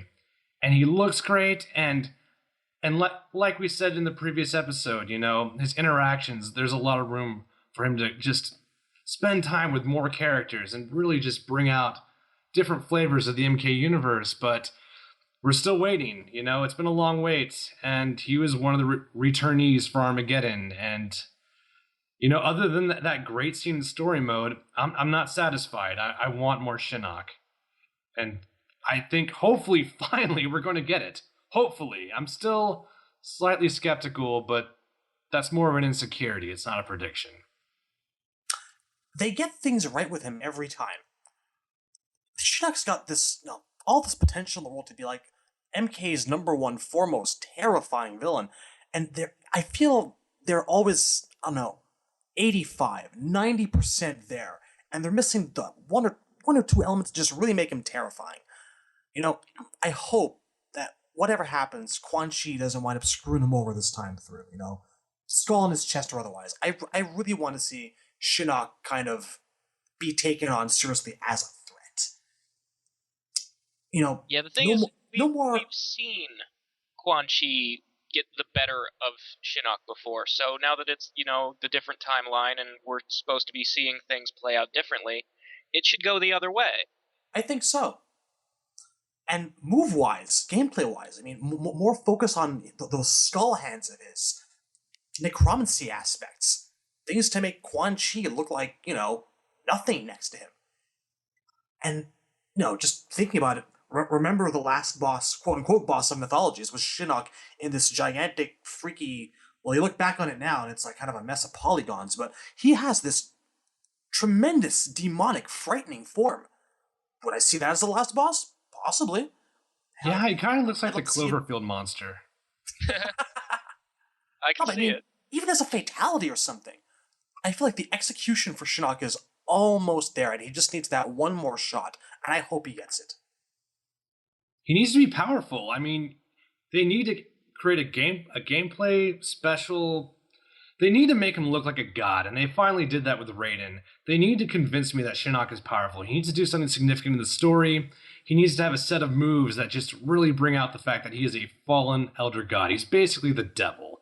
And they did that in Armageddon with the skull, or the skeleton hands and everything, but it's not enough, and that's the common trend I'm going with his characters. We need so much more. I would love it if in the story mode, he ends up wrecking shit. He becomes this big threat, and they can't just kind of, pull a plot point. They can't just bust out a Kamidagu and stop him. They actually need to make a serious, sequence of events that make him look like that this is someone that's hard to take down. We haven't seen that yet. I'm not really convinced by what I've seen that he's this powerful entity that murdered the gods. I feel like in story mode, he needs to scare the player. Just have that one moment where he just turns to someone and shifts from that kindly old man that we saw in the Mythologies prison to just fucking low, terrifying voice and just annihilating the fuck out of someone, Terrifying face, voice, a display of godlike power. Maybe annihilate Quan Chi, I don't know. Shinnok needs to be played by Dr. Claw from Inspector Gadget, is what you're saying. Next time, Quan Chi. Soundwave without the vocoder. But the thing that I want to see from Shinnok, at least how they present him the most, is like Temp said, he should look powerful, but it's not just a thing with like his moves and his own presence. I feel like it needs to be shown in his followers too. Like the thing about Shao Kahn was a warlord. Everyone who worked for him was a soldier in his army. What Shinnok has isn't an army, it's a cult. He's a god, they worship him. It should be all about this, like, satanic religious figure, black mass worship shit. That's another thing. Shinnok wasn't just, in Mythologies and MK4. They spent a little bit of time in one or two things building him up in Trilogy too. And one thing that I liked was the fact that Melina, who had been killed by Kitana in MK2, she began serving Shinnok because she was fucking terrified of him. Granny didn't happen, but she betrayed Khan for Shinnok out of sheer fear and terror. That's the kind of Shinnok that I want to see. Someone to be feared. Yeah, she was given the choice between her father and the devil, and she picked the devil because he's gonna do bad things if you don't. Well, that's the thing. Like, we see the sequence in MK4 where, Quan Chi busts out the medallion, the medallion. Wait, what is it again? I'm sorry, my mind's blanking. Amulet. The amulet, thank you. Really. And, we see that, and he basically screws over Shinnok. We don't see the thousands of years where Quan Chi has to put up with his shit because he has to, because Shinnok's a fucking god. You know, and that's what we need. We need, like Shadaloo said, we need to show that people are afraid of this guy. This is someone not to be messed with.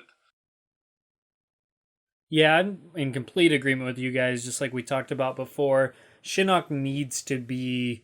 He needs spotlight, he needs time to develop, he needs to be a big part of story mode, hopefully, and he needs to be that big bad that he never really was. You know, he never got the chance to before because Quan Chi kind of cut him out from under the knees. He needs to be extremely scary, needs to be incredibly powerful, like you said. He needs to appear like a god. Like, MKX is the first time that Raiden is really truly looked like a god, like we've talked about. Shinnok, like you said, needs to be the exact same thing. His powers need to be above and beyond, better than other people's. Just, you know, the way they're shown, the way they're presented, they just need to dominate. And if he has a boss form, that can be even more powerful, but even his playable form needs to be something incredibly powerful and incredibly dangerous and incredibly scary. And I'm completely agree with everything that you guys just said. So yeah, this could be Shinnok's coming out party almost to a degree that he needs to assert himself into the big boss, you know, bosses of MK. You have Shao Kahn, who's pretty much like the biggest boss that we've had, the biggest, baddest boss. You have Shang Tsung, you have Quan Chi, who's been, you know, for a long time now. Shinnok needs to be the next person to kind of put his face up on Mount Rushmore of the MK bosses and say, I belong up here, I'm a badass, I'm an evil dude, and I will wreck shit up if I need to. So, this needs to happen. It'll be a huge, huge disappointment if in story mode he gets little to no time, or if we find out he's already been defeated. That would absolutely suck. So let's really hope that's not the case. But I definitely think he needs a good portion of story mode built up, and we need a big payoff with him, whether he gets defeated or, you know, sent, you know, trapped in another realm with Scorpion or whatever the hell ends up happening to him. He needs that special attention, because out of all the MK bosses thus far, he's at the bottom of the pile because of that reason. You know, maybe he's holding hands with a Naga or Blaze or something, but it's just, he's not up there with the iconic bosses, and there's really no reason he shouldn't be.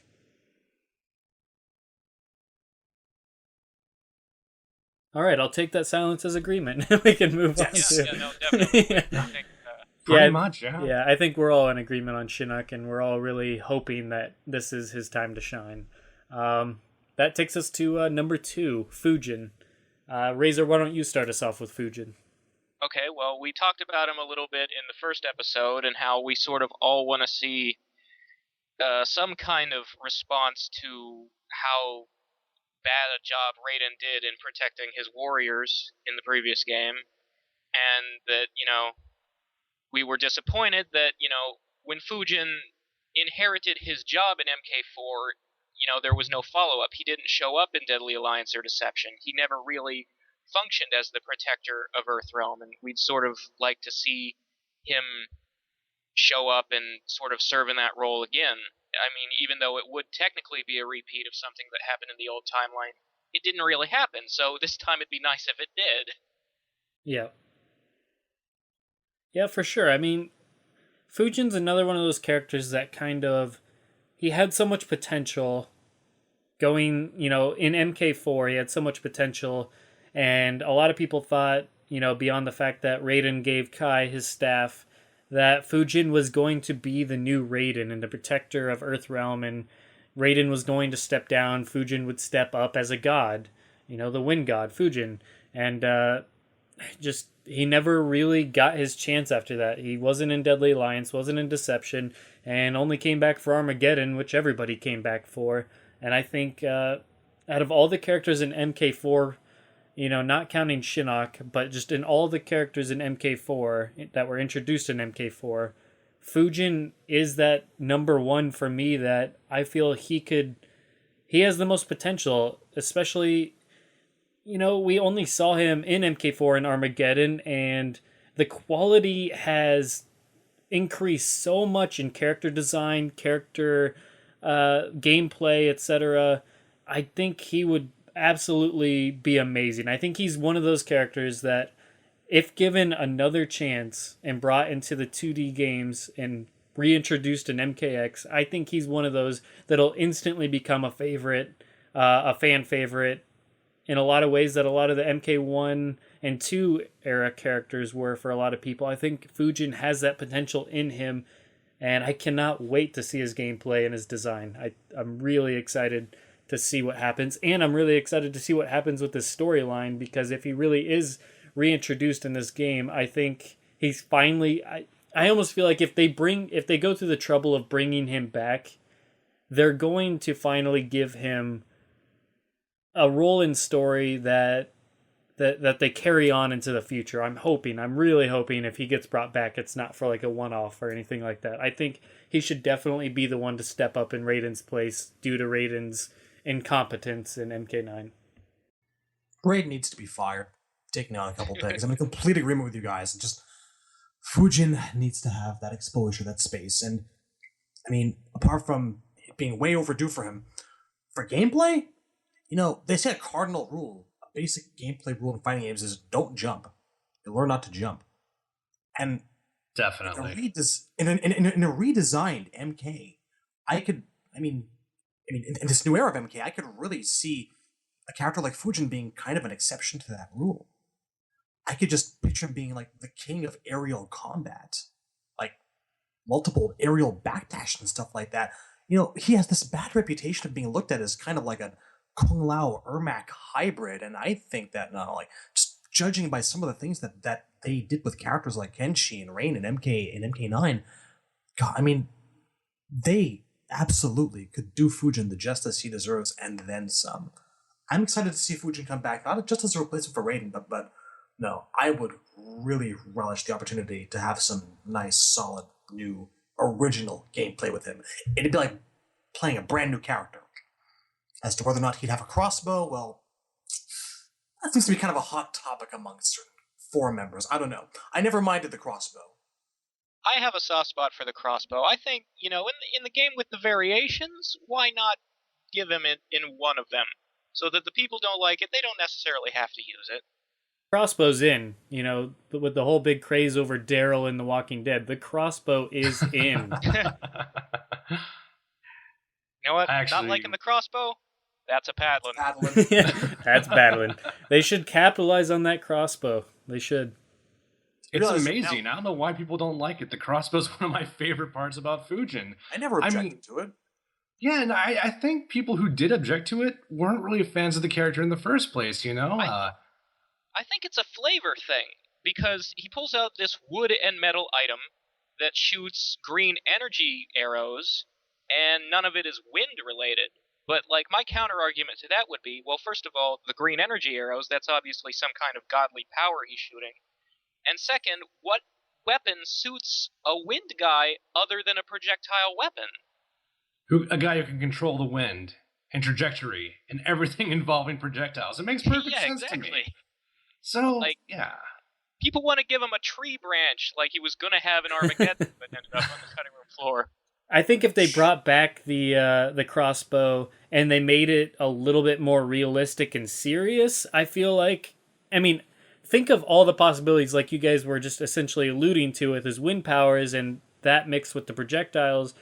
If they brought not a yellow, kind of bright crossbow, if they made like a more serious, realistic crossbow to go with him, whether it's green energy that he's shooting or arrows or, multiple projectiles that he could potentially shoot from it. Regardless, if they combine that with wind and, like you said, altering the path of the projectile, there is just incredible amounts of potential there. And yeah, I think for at least one variation, that's perfectly what the variation system is for. You don't like the crossbow, choose the other two that don't use it. But give us one variation with several different crossbow attacks, and you're going to make old Fujin's fans happy, and you're going to make completely new Fujin fans happy. Yeah, I think that's the right way to go. I would even use it. I would take it further. If Fujin throws you, have him hit you with the crossbow, throw you in the air, and then shoot you out of the sky. There's so many things you can do with it. It's a solid object. You can hit people with it. That is allowed. And like you guys were saying, gods, they can have artifacts. They can have ancient weapons. Raiden has a staff. I don't think there's anything inconsistent about that. And beyond that, I really don't have a lot to say about Fujin. He's a wind god, and that's awesome. And he looks badass, and that's awesome. I don't really know why people wouldn't like this character. If they don't, I don't really know what else to say. And he has enough fans to justify his presence in MKX. I just really hope we see him again. Yeah, I think he's got to be in this game. I definitely, out of all the MK4 characters left, you take out your Quan Chi, you take out Shinnok. Out of all the regular MK4 characters that were introduced, Fujin has to be the top of that list. You can make an argument for Tanya or Raiko, but Fujin tops that list, I think, in a lot of people's minds. So for him not to be in this game, I think is missing out on a huge opportunity. Yeah, I think you're probably right about the popularity of the MK4 characters. It's probably him, and then Tanya, and then Reiko. And I don't. It's a thing I forget which character we said it about in a previous week that maybe it was him. That NetherRealm, the programmers don't seem to realize how popular these characters are, or don't seem to share the same love we have for them. And I feel like we see that more than we ought to. Like, we saw it with Rain as DLC in MK9. It seemed like they were surprised that there was a request for the only trilogy character who wasn't in the game to be in the game. Yeah, and hell, they put his name in the clouds in Deception, did they not? In the main menu, they had Striker's name in the clouds. They had Fujin in the clouds. Now, the fact that Fujin and Striker were together, that doesn't bode well for Fujin, but at that time. But yeah, Striker's cool now. We all saw it. Yeah. Everyone likes Striker now. What are you talking about? People have always loved Striker. Yeah, of course. I was a Striker fan. I was always a Striker fan. I liked him when he looked like Chief O'Brien. He was the smart guy. Who wouldn't bring a gun to a fist fight? Come on. On the same subject, I love Full House. Cut it out. Yeah. But my point is, why throw those little hints out there for a character if you don't like him yourself? They gotta have some love for Fujin in there, and they gotta know that out of all the MK4 introduced characters, if they're gonna try and represent MK4, they gotta have Fujin in there. I just think he has so much potential, too much potential to be just sitting on the bench and the shelf for so damn long. So yeah, I think if they're to bring any character back that never really got their real chance, Fujin is at the top of that list. I just want to say crossbow X-rays. Think about it. That would be awesome. Painful. Yeah. Or just think using the wind to just break limbs and stuff like that. Because you could do so much with that in the new engine and the new gameplay in general. Like, there's just so much you could do. Just causing, putting extreme miles per hour of wind just concentrated on certain areas of the body could just be incredibly interesting to see. I just want to see look at what they did with Raiden's new X-ray. The sky is literally the limit now. Like, they're turning him into Injustice. I just want to see him take wind from two different directions, one on their legs and then one on their torso, and just completely fold the guy backwards in half. That would be incredible. Crumble up like a doll, Tanya style. Yeah, God. But moving on from Fujin, it is it's the old number one. But before we get to number one, we're going to do a little bit of a recap, because that's pretty popular with top 10 lists. So who are we to say that we're different? Yeah, no, let's... No, we got to completely stick to... Number 10! Yeah. Oh, God, the screw attack. Number 10. No, seriously, though. Number 10. Reptile. Number 9, because 7 doesn't come after 10, it's 9, because I know how to count. That's why I do so well in math. Number 9 is Bo Raicho. Number 8, Helping him out there a little bit. Yep. There you go. That's what we should do. We should alternate. Give me a number 8. Serena. No, Yes, Serena. Number 7, Lee May. Temp, why don't you say the next number for us? Number 6, Yeah. maybe. Friendship again. But yes, number 6 is Shujinko. Yeah, I didn't remember. I had no idea who number 6 was. Yeah, this is a horrible idea, but Good lord. but at least it's entertaining, I'm sure. None of us can count. Now everybody knows. Number 5 is Cyrax. Frugality. Was that not it? Yeah.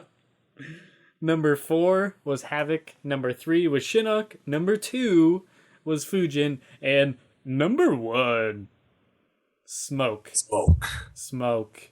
Smoke. Smoke. Are you smoking yet? Smoking yet? All right. Well, Yeah. would the biggest Smoke fan start us off? I want to give that to Shadowloo because I kind of betrayed the Brotherhood by putting Lee May as my number 1 character, so... Oh. Yeah.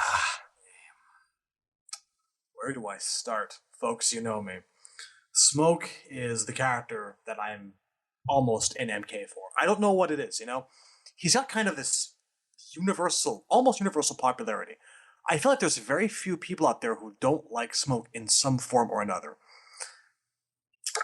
MK9 gave me Human Smoke. That's a character that I wanted to see realized with his own moves, his own background, his own interesting little storyline for quite some time now.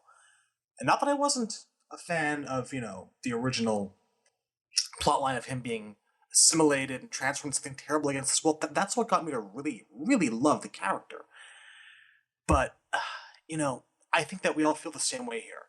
Smoke got the raw deal in MK9, One way or another. You look at him and that character development, that personalization that we were all kind of expecting, the opportunity to see more of the man behind the machine, it wasn't there, He had a couple of lines and then goes the neck, Sindel wins, fatality. Down goes half the MK cast. But by the same token, they dangled a carrot in front of our faces. I think that we're all waiting for some sort of closure or some sort of reward in terms of his Enenra background, what he might become, what he is, what being in the NetherRealm could do with him. Is he actually under Quan Chi's spell, or as a denizen of that realm already? And does he have some sort of power to resist? We'd like to see that. I'd like to think that he does. I'm just reaching and stretching here because, oh my god, do I ever want my favorite character to come back? I won't deny it. I like to try to be impartial, but when it comes to Smoke, I just can't be. Please give me Smoke back. I don't care what form. Just bring him back. Thank you. Was that a prayer there at the end? A little bit. I'm praying to my heathen Canadian gods. Please, if you just if you give me Smoke back, I promise to eat my vitamins and I will drink my milk. I won't push Tommy at school anymore, I promise. But just give me Smoke back and thank you. Amen. Seriously burning maple scented incense over here. Yeah, I'm going to agree with all that. That is all true. Of course you would, because you're a Smoke fan.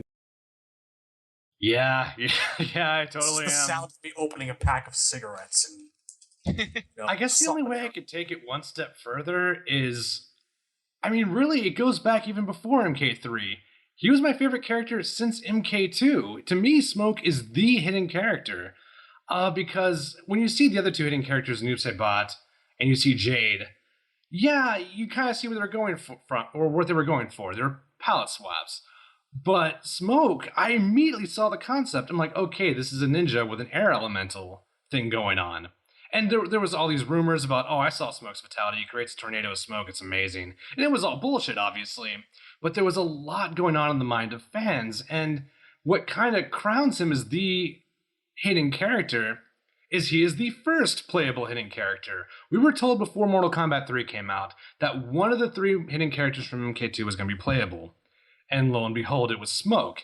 And no one can really take that from him. I'll never forget the day I went to the I went to the arcade and I saw the Mortal Kombat 3 machine, and pretty much every time previously I saw the dragon logo in the middle of the select screen. And the one day I get there, that logo is gone. There is now a Cybernetic Ninja. There's kind of an indigo, grayish, purple, blue thing going on. And then I'm like, that's kind of lame. I was hoping it'd be one of the hidden characters from the previous game. And I click on the character, I get to the fight screen, and it says Smoke on the life bar. And I'll never forget that. That's one of my happiest moments, really, in memory in regards to Mortal Kombat. And it was love at first sight even before that. And I love the victim storyline. Even though I don't like Noob Smoke as a gameplay element, I really like the tragic storyline of Sub-Zero having to fight his brother and having to watch his brother puppet his best friend. I think there's so much drama going on there. And it was sad because it looked like it was leading up to something. It looked like there was this big confrontation going that was about to go down. And then it goes nowhere because of Armageddon, and now that storyline's lost forever. And that makes me really sad, and to kind of add insult to injury, the last time we ever see Smoke is in Armageddon, when Sub-Zero, or when Taven beats up Noob Saibot and Smoke, and Smoke just kind of wisps away, and Sub-Zero doesn't say a damn thing about it. He doesn't care about the fact that his best friend is now lost in oblivion, somewhere doing crazy shit because he doesn't have his soul anymore. That will never get resolved. And I mean, I'm over it. It's all good now, but... Are you sure? No. I'm not over it. Neither am I. You can be over it for me. Armageddon made me angry for a variety of reasons. That was one of them. Yeah, I'm taking baby steps over here, but I'm always going to have those... One day at a time, man. Yeah, just one drink at a time, and that's really what I do. So it's... Yeah, I love the character, and kind of like what I said about Lee May, he went through something horrible and came out on the other side and still, had some sort of resolve. And there's that friendship too. I mean, Sub-Zero kind of existed in a vacuum. All he really had was his brother, who was dead, and he had Scorpion, who was protecting him in the shadows. Sub-Zero didn't even really know about it. So now we have this character who is the best friend to Sub-Zero, and Sub-Zero is now one of the main characters of the MK storyline. He's one of Raiden's chosen warriors. And he indirectly made Sub-Zero more relevant. We have a more human character now. And taking us all the way back to MK9, even though so many things about Smoke are the things I liked about him, they may be gone now, but now I have this amazing gameplay style where I like to play footsies, I like to have a lot of options, and they gave me the perfect character. And no matter what happens after this point, I'm always going to remember my tournament moments with Smoke and just how far I took that character. I'm always going to have that. I swear to God, I feel that... Swear to me! I will swear to you. Where's Rachel? You swear to me! No. I mean, I feel like at some... Honestly, if I may be a little bit narcissistic, I feel like at times that someone up there, someone has been reading all my posts about Smoke, his ideal playstyle over the years, telling people, he shouldn't be borrowing and copying off moves like a teleport uppercut. He should have his own variations. He should be a hit-and-run character. I felt, looking at MK9 Smoke, someone was paying attention. Wishful thinking on my part, but I like to believe. Somewhere Ed Boon is like, he knows. He knows. Yeah.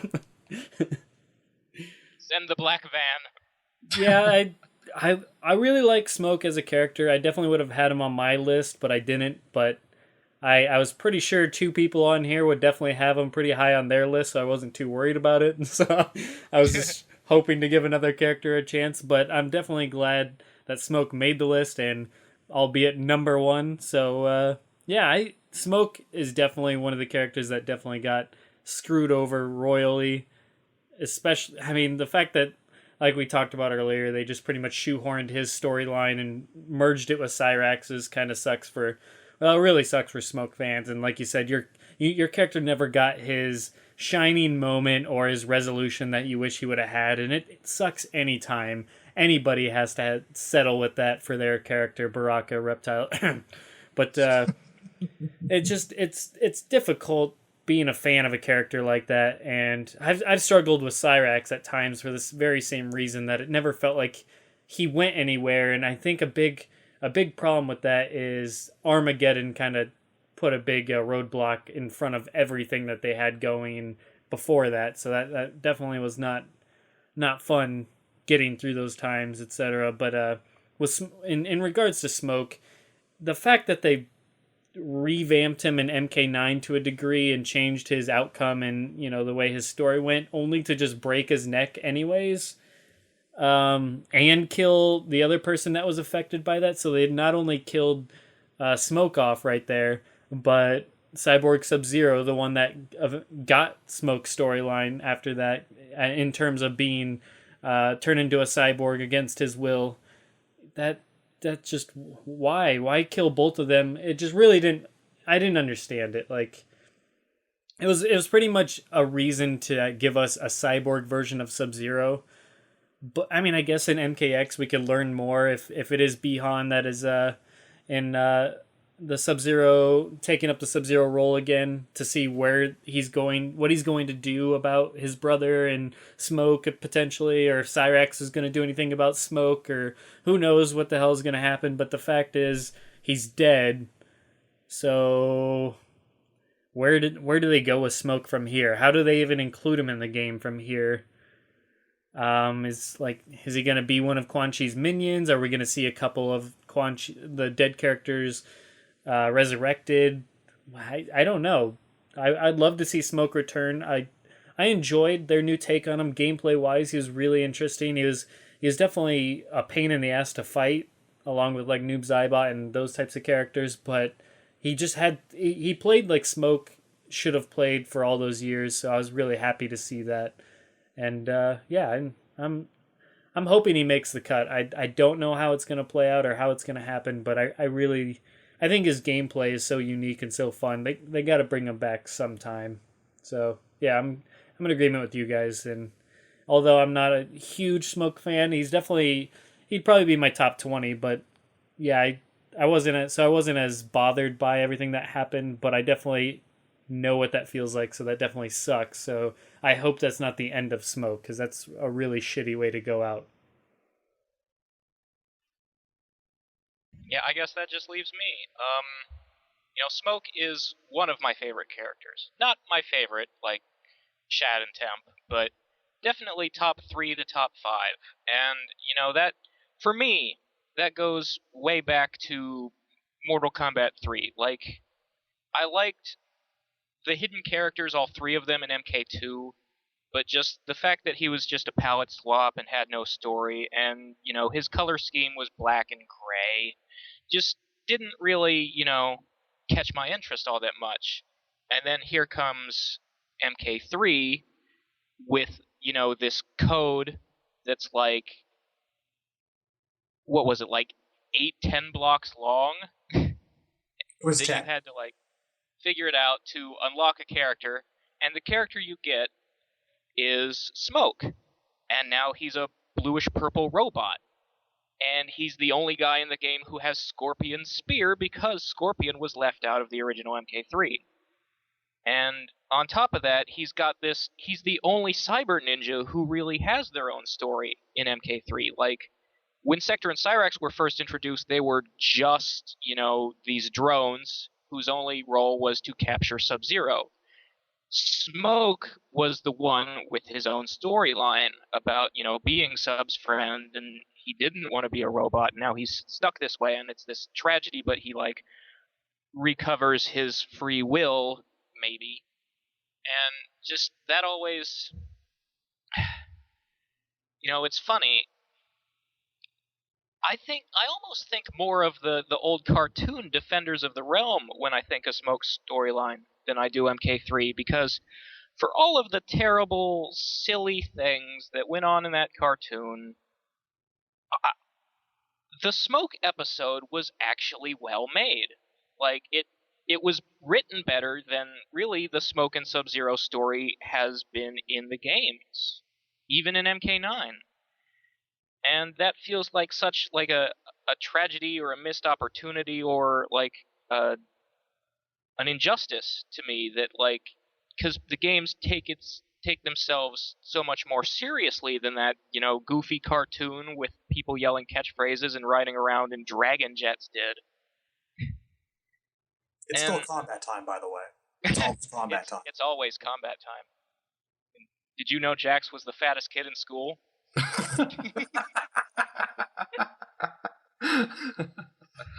True story. That's canon. No. Referencing Defenders of the Realm. You better believe that's a paddling. Yeah, that's bad. How does it feel to have permanently consigned Kodal Khan to that catchphrase? I feel pretty good about it. Now. I love this meme. I'm going to write it into the ground. We're not even done. Like, this is going to go on forever. Yeah, it's only begun. So yeah, the thing... It's always been like a point that sticks in my craw that Smoke wasn't in MK4, wasn't in Deadly Alliance, is, just a mindless slave in deception. Sub-Zero never really even thought about saving his best friend, it seems like. Like, they completely dropped that plot, like they didn't even care. That was, like, the most interesting thing about those two characters to me. And so, I don't know, looking at, we had MK9 coming in, and it was, another chance to do the, the beginning of that story, the part that's actually exists, and maybe do it better, do it right. And, the fact that him and Sub-Zero were switching places, that Sub-Zero would become a cyborg, that leaked before the game came out, and I think everyone in the world knows that Cyber Sub-Zero is, a controversial issue. He has his fans, but a lot of people really, really hate him and what he represents in terms of the way the timeline has changed. I don't like that he has Cyrax's bombs. Yeah, I love his normals, but I'm so disappointed that they felt the need to go, well, Smoke was this hybrid of Scorpion and Sector, so Cyber Sub-Zero should have some Cyrax moves instead of being his own character. A tear just rolled down my eye. But yeah, people were saying before MK9 came out, when we found about Cyber Sub, wait and see. This means that Human Smoke will actually get a story now. And, I was all like, look, I hate it even before seeing it, but I will give the Smoke portion a chance to impress me. And it just did not. His chapter in story mode is pretty much completely filler. And we don't really learn anything about his personality except maybe that he's kind of dumb and likes to start fights. Like, he can't... Raiden yells him, "That's not Katana!" And he's like, he still attacks Jade for fighting Melina. Like, I don't know. That could be characterization, or it could just be the rage from MK versus DC. I just want to say, everyone mistakes Melina for Katana. It's not a crime. He's not dumb. It happens all the time. Well, it happens all the time if nobody there knows and tells you, but Raiden shouted it at him before he started that fight. Maybe he's hard of hearing. hearing. Paying the fuck attention. Maybe he's hard of hearing. It's a thick mask. He's got some thick hair. Yeah, that's another thing. I wasn't a fan of his design. I got nothing against long hair. I actually have long hair myself at different times. And I prepared for this. the dude had bangs. Like, he wore it like a girl. I don't know. I really liked his alternate, but yeah. Yeah. I mean, I got used to his primary. I kind of dug it just because it was so different and unique, and it was very... they say, I learned in my... a few years back in my character narrative storyboard development. Damn, that's a long title for a class. But anyways, I learned in that a great thing to give a character to make them really catch on is they got to have an iconic and very noticeable silhouette. And with that hairstyle, he has a noticeable silhouette. So he has that going for him.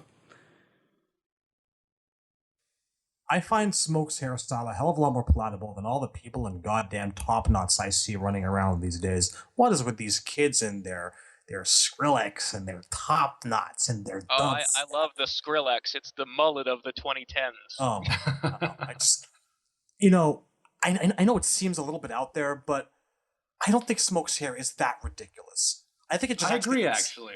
I think it actually looks worse at the Versus screen, and yes, when we first saw, not the Versus screen, the character select screen, where he looked like Christopher Walken, like was also part owl. Yeah, it looks like an afro. Yeah, I agree. I was terrified there. I agree. In game, it definitely doesn't look that bad. Like I think it was just a big shock. That's all. I've definitely sort of gotten used to it over the past couple years that we've had to sit there and look at it, but I just I always think back to when we first saw it, and it's like, what I like to do is drop a smoke bomb. It goes poof. And then Were we expecting him to be bald though because of his MK3 ending picture?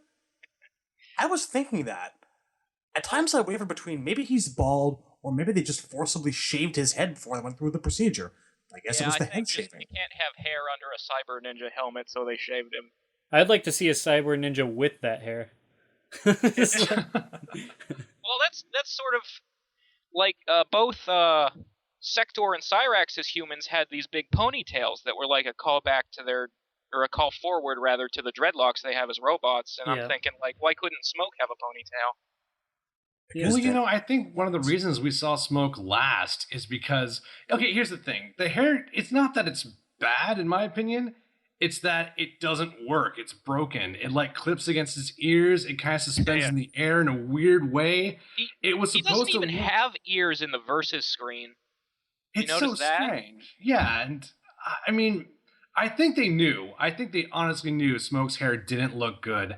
I think it's okay on paper, but I think they spent the entire development time trying to fix that hair, and it just never worked out. And the first time we ever see him is his little avatar in the King of the Hill screen. That's the first official reveal we ever get of Smoke, unless you count the NetherRealm website where they have his concept art, and like this low pixel picture, and he kind of looks like, Malfoy's father from Harry Potter. It didn't really...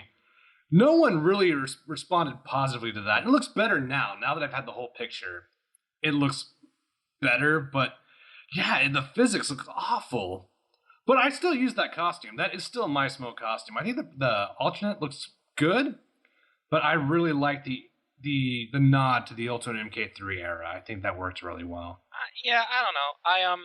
I mostly play with the MK2 retro outfit. The thing about his, like, other than the hair, his actual clothing, to me, in both costumes, he's basically wearing, this metal armor. And I get that in the one they were going for, like, an Ultimate MK3 look with the plated squares. But he's an air elemental guy. His whole fighting style revolves around, like, being airy and light on his feet and moving a lot. Why does he wear heavy armor instead of, say, loose, baggy cloth?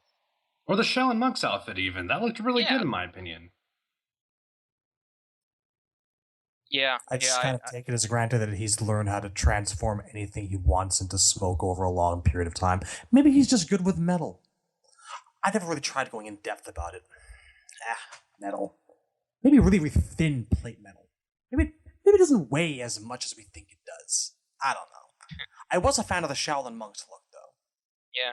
I just feel like, as an artist myself, like, when you design a costume, it should, like, communicate what the character is about, and I don't know that his does at all. Yeah, like I think they just went with, like, these silver plates because silver is gray, and they wanted him to be wearing gray and black. And I don't know that they put any more thought into it than that. Yeah, you're probably right on that.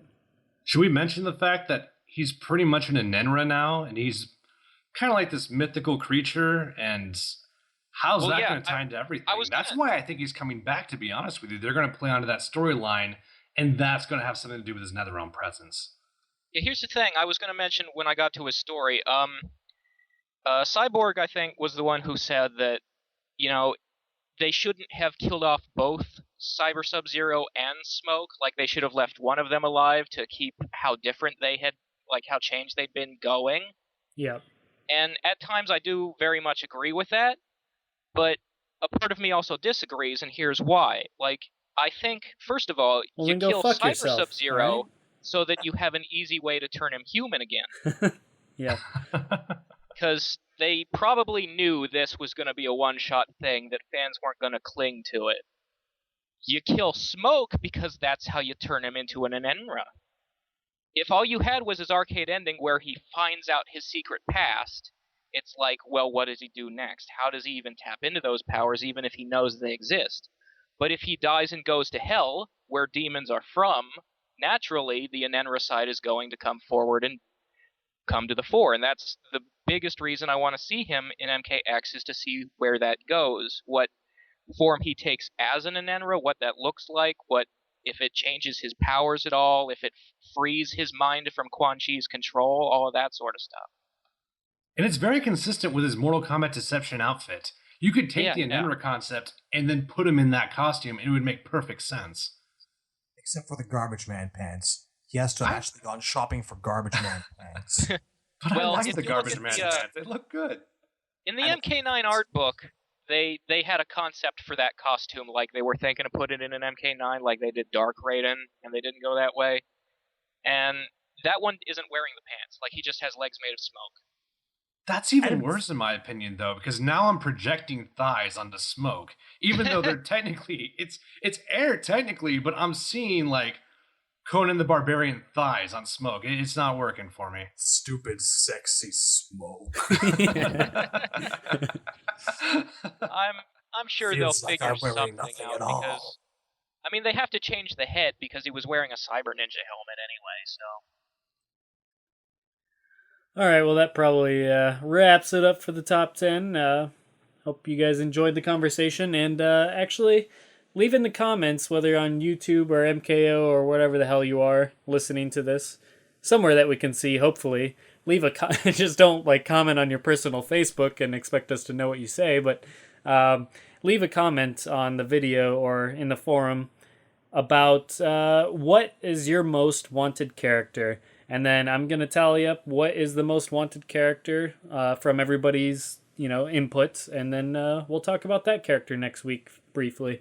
And yeah, hope you guys enjoyed the top 10. And we'll finish off with our character retrospective that we do each week. And this week we decided to go with a Mortal Kombat 3 character. And you can't think of Mortal Kombat 3 without thinking of Kabal, because he had quite the track record before they, toned him down a bit. So why don't you start us off with Kabal, Razor? Okay. Okay, not you then. Temp. What? No. No, I'm just kidding. That's a bad one, sir. I don't know what to do now. I'm so. All right, fine. You're both out. Shadaloo, start us off with Kabal. I'll get you for this. Go ahead, Razor. All right. I like Kabal. I like the problem with Kabal is that, his story has, gone back and forth and done so many weird things.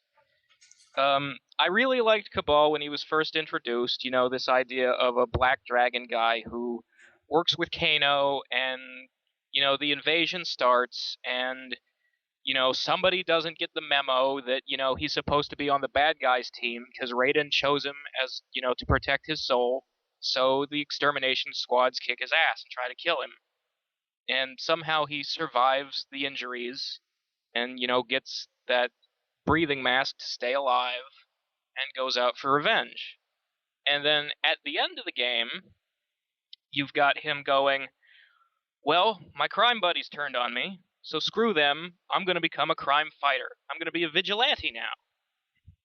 And I really love the idea of that, and I wish they had picked up on that when they, brought him back in his next appearance. Instead, we get, in Deadly Alliance, the developers created Movado, this guy who uses, hooks and grapples all over the place, these grappling lines, these elastic bands. And everybody had to have a weapon, so they went, you know what, let's give him hook swords. Well, isn't that what Kabal has? I know, we'll say he killed Kabal and stole his hook swords. And nobody liked Movado. He was a really bland design, and he was in, an engine that kind of screwed everybody over in terms of moves and gameplay. So he just never caught on. So then here comes the next game, and they go, well, you know what, Kabal didn't really die. And he wants his hook swords back, so he killed Movado and took him back. And how did he survive? Well, Havoc found him and saved his life, and then preached about chaos to him. So now Kabal's not this good guy, Punisher Batman type. He's a terrorist who believes in anarchy. And he's going to turn the Black Dragon into this, anarchist cult terrorist organization. And I don't know, I wasn't really feeling it because I didn't want to see Kabal as a bad guy again, I guess. Or at all, really, because he wasn't one in MK3, but I don't know. So, and then Armageddon happened. So the new Black Dragon and evil Kabal never went anywhere. It would have been nice to see how Sonya and Jax reacted to Kabal going bad, or how, say, New York City cop Stryker, who was Kabal's ally in MK3, reacted to his friend turning to crime and busting serial killer Cobra out of jail.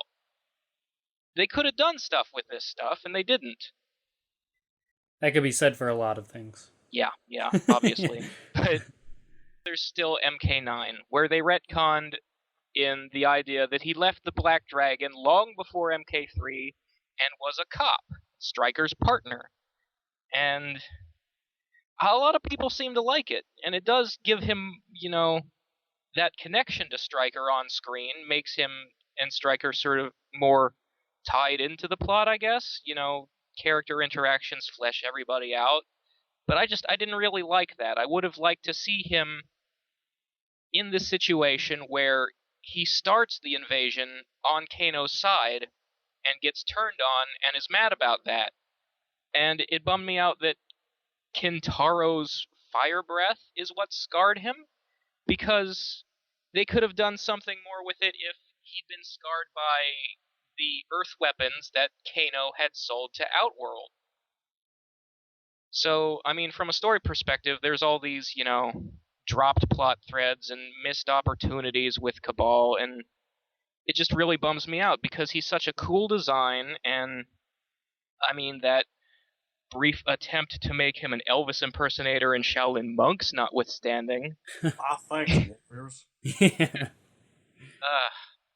The less said about that, the better. He's actually got a really interesting personality and a good voice actor in MK9. There's this sort of cocky, snarky, sort of like Boba Fett with Han Solo's attitude element to him.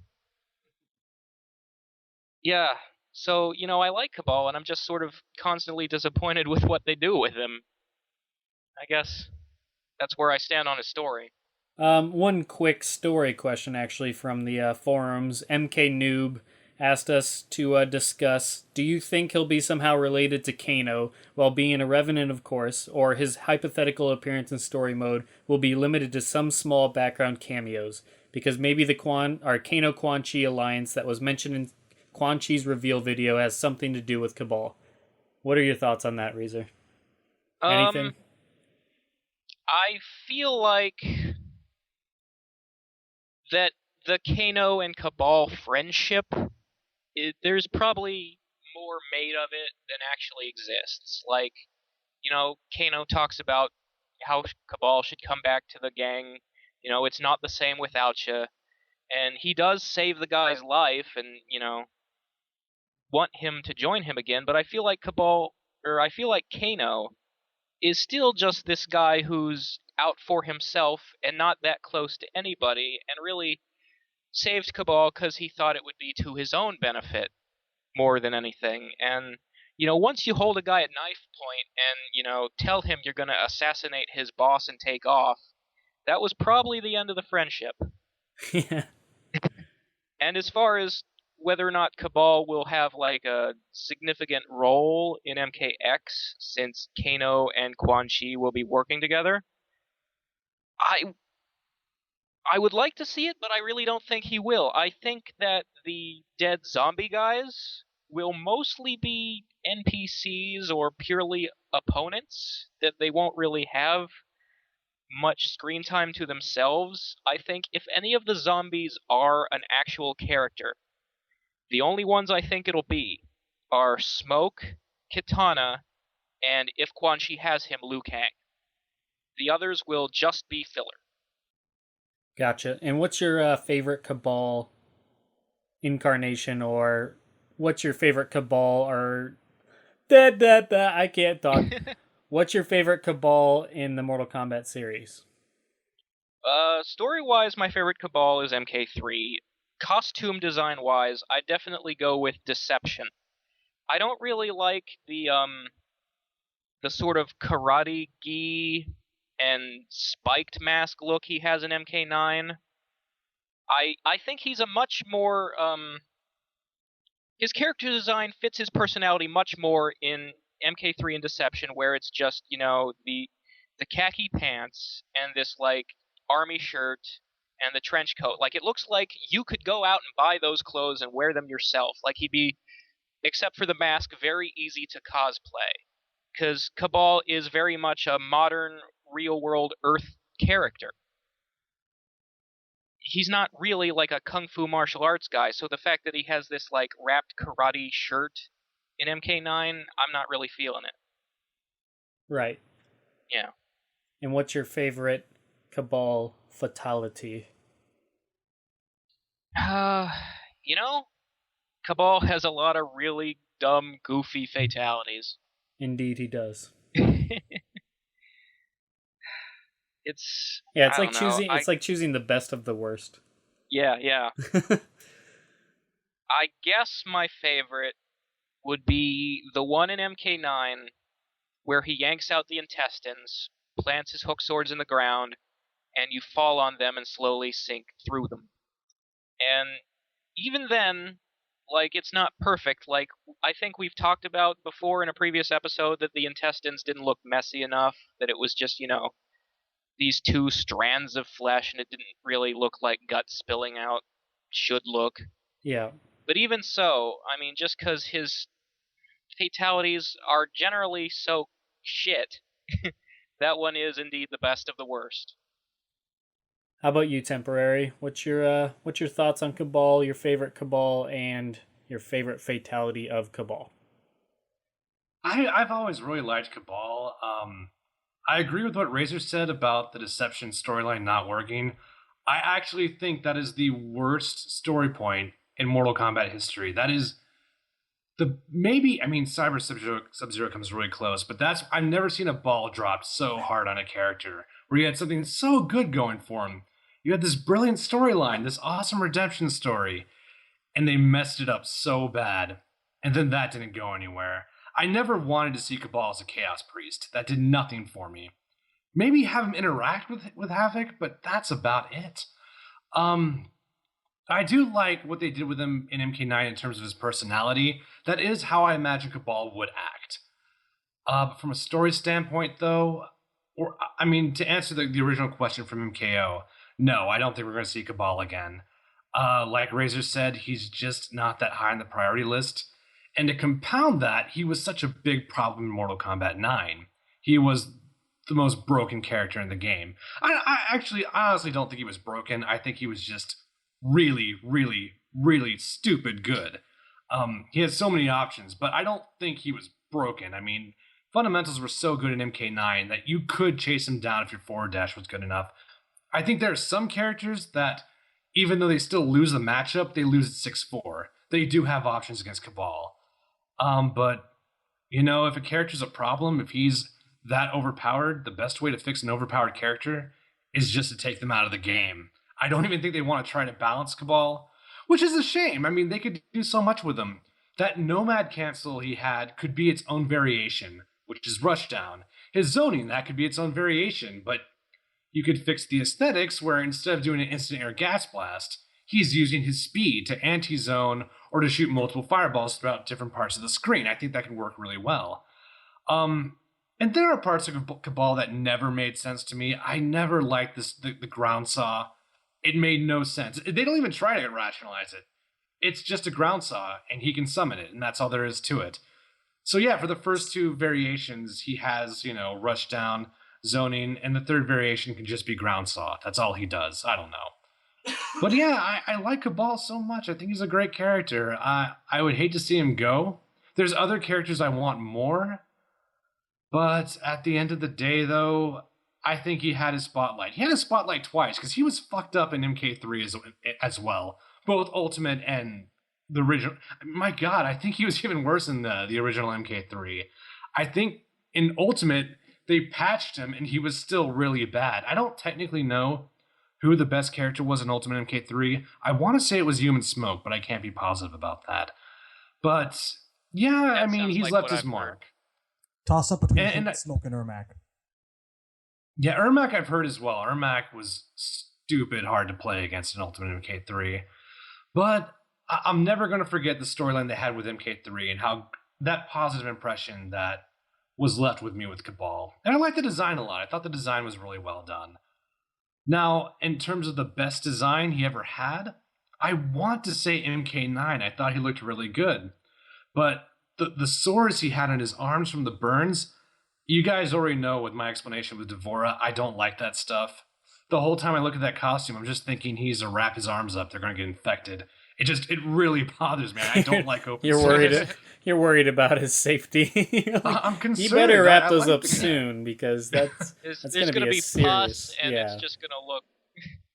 Yeah, there's dirt getting all over those sores, and it's like, oh my God, this tetanus all over the place. And yeah, I'm gonna say Deception. I really like the Deception costume. I really like the sleeveless trench coat. I remember the mechanic or the physics being really good with the costume. I like the way it moved in gameplay, but I could be totally wrong. I'd have to revisit it again. In terms of fatalities, my favorite Kabal fatality is the unveiling of the mask, showing his face, and the opponent falls over and the ghost runs away. And I think they can expand upon that. I think after the ghost runs away, he can run really fast in front of the ghost and scream again, and then that ghost falls over and another ghost comes out. I think I'd be all over that. That would be amazing. That would be Because I pretty like good. the fun fatalities. I think even if they're silly, if it's grounded, I'm okay with it. To an extent. I mean, there's exceptions to that. But that still kind of makes me laugh to this day, and it's not like I had a lot to choose from to begin with. So, costume, fatality, was there anything else, or? No, you pretty much covered it. How about you, Shadowloo? Yeah. Oh man, you guys are really diplomatic when it comes to accounting for Cabal's various failures over the years, or what they've done with him, or the lack of what they've done with him thereof. No, I'm just gonna say it. They have fucked up Kabal left, right, up, down, and 8 weeks from Sunday. I hated, like you guys, I hated what they did with him in Deception. It was tantamount. It was character assassination. Despised it. And if Armageddon did one thing right, it was removing that from being a possibility. Now, I don't mind the Striker and Kabal interplay. If we're gonna say he was a part of the Black Dragon a long time ago, okay, sure, fine. The way I see it is that, assuming he does come back from the dead somehow, maybe he's just been through too much to be a cop again, Maybe he still does want to serve justice, and I think that the path that they're currently on, assuming Kabal comes back to life at some point, is to maybe put him back on that vigilante path that we remember so well from MK3. That could be how Kabal ends his days, being a vigilante again, and walking off into the sunset, happy with his face terrifying children left and right. Gameplay-wise, I have such fond memories of walking into arcades and ruining people with Kabal. MK3 and UMK3, and yeah, for the record, yes, in MK3 he was absolutely broken, and UMK3 did not do much to fix it. They scaled down the damage, but the core problems were still there. I had fun with him in MK3 and obviously as well in MK9, but oh my god, it's like he's destined to be broken in almost every game that he's in. His fundamentals, the way he's designed, you can't not wreck people with him. He's got so many tools. They'd have to take things away, and no one wants to have anything taken away from Kabal, because all the things he's got, well, sure, maybe the Buzzsaw doesn't have all of this, doesn't have fans everywhere, but signature moves. He's got that dash, he's got the hook swords, and the air blasts, and the ground blasts. He's a lot of fun. He's a fun character with broken, fun, silly signature moves, and if he doesn't come back, yeah, I could see him being removed because he is too broken. But I keep hearing or allusions to the fact that player popularity was going to be a deciding factor in who gets to come back for MK10. And I think that Kabal did pretty well. So if there was a single thing that tells me that Kabal could come back, it's the fact that he was pretty popular. Probably because he was broken. But we'll see what they can do about that.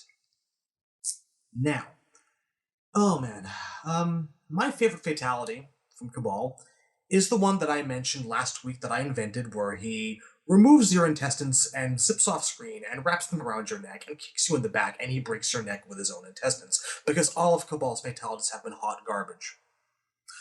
But out of the ones that he's had, I guess I'll have to take the one from MK9 where he just sort of boots you up and slices you vertically and has your head on the edge of his hook sword. I don't know, with all the tools he has, the mysterious ability to summon buzzsaws, the ability to fire laser blasts from his face, I don't know why they've never done anything with either of those two. And as for the buzzsaw itself, I don't know, something with magnets. I've never tried too hard to explain it. Look-wise, I think for me it's actually going to be about MK3. I'm not sold on either of the MK9 designs. The spiky one for the reasons that Razor mentioned. I remember the other one being just kind of a bland take on the MK3. And while I like the trench coat in Deception, the backpack just really threw me off. I've never been a fan of the backpack. I don't like it. I think he actually looked way, way better when it was just the mask.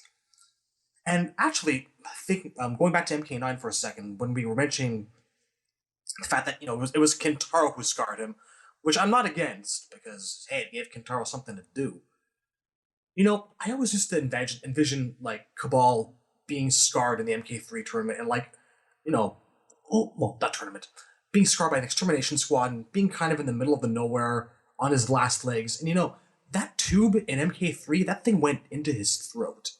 Yeah, And he had a tracheotomy. Yeah, I envisioned him performing a fucking tracheotomy on himself in the middle of nowhere. I think that mental image I gave myself really made me like Kabal as a character. Yeah, I don't that object element to of Kano. a survivor, he had to fight to stay alive and do all that stuff to himself. That was really part of the appeal of him for me, too. He was hideously scarred. I don't object so much to Kano saving his life. I guess it is a little bit more plausible and realistic, but a man can dream. Yeah, I really like Cabal's design. I think my favorite design of his is MK3, Ultimate MK3, just because I really like the trench coat, but like you said, I'm not a big fan of the backpack or the breathing apparatus aspect of it. I think it worked better as just the mask, like you were talking about. I just think the MK3 attire is that typical nomad, inspiration that he came from. And I really like the way it looks. It just looks grungy, dirty. It looks scary. Kabal is not supposed to look like something decent by any means, and he just looks absolutely freaky in MK3, and I think that really captured his appearance really well, more so than the other games. They've all been good, but I think that one's my favorite. In terms of his fatality, my favorite is probably the Scream as well. I bounce back and forth so many times between the ones, there's one where he spins them really fast and then just puts out his hook sword and they just go into pieces.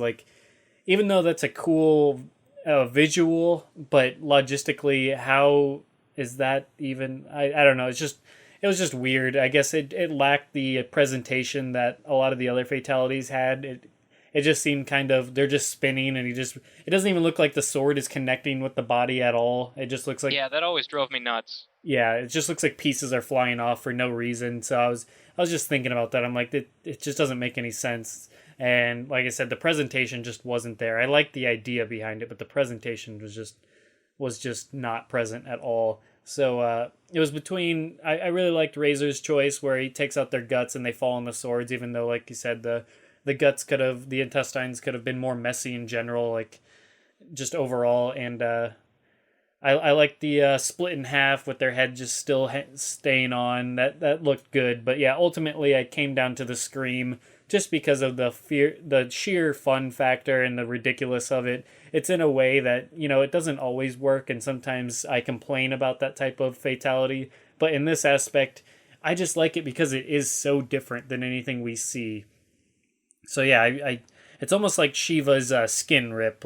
I would love to see something like that again, where just the physics of just seeing skin hanging down with a complete meat, just a body, muscles showing and everything would look absolutely amazing. It would be great to have something different like that compared to just limbs being cut off or decapitations or split up the middle. And now what we have with holes being put in bodies for whatever reason.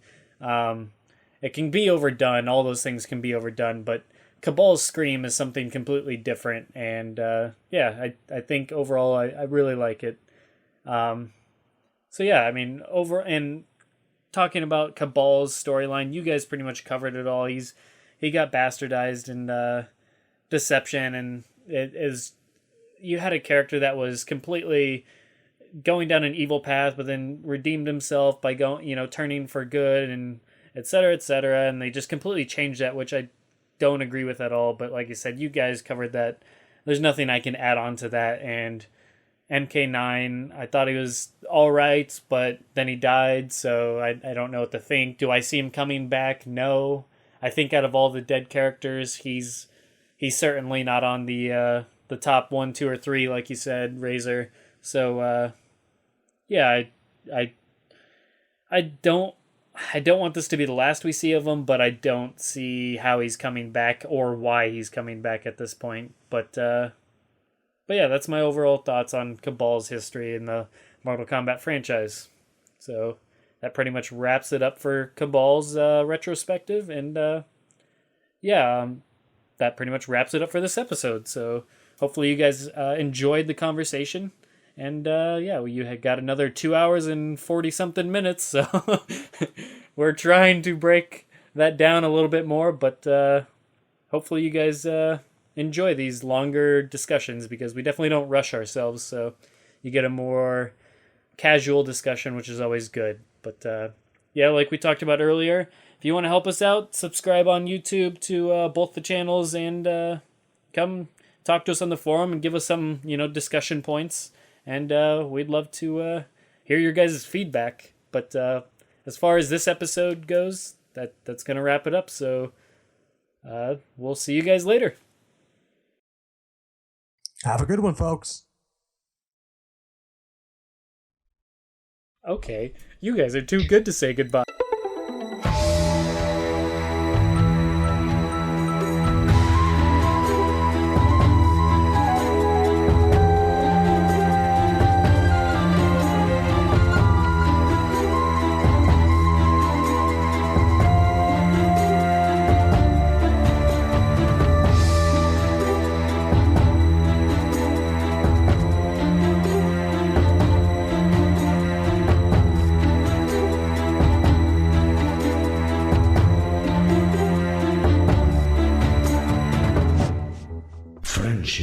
Friendship again?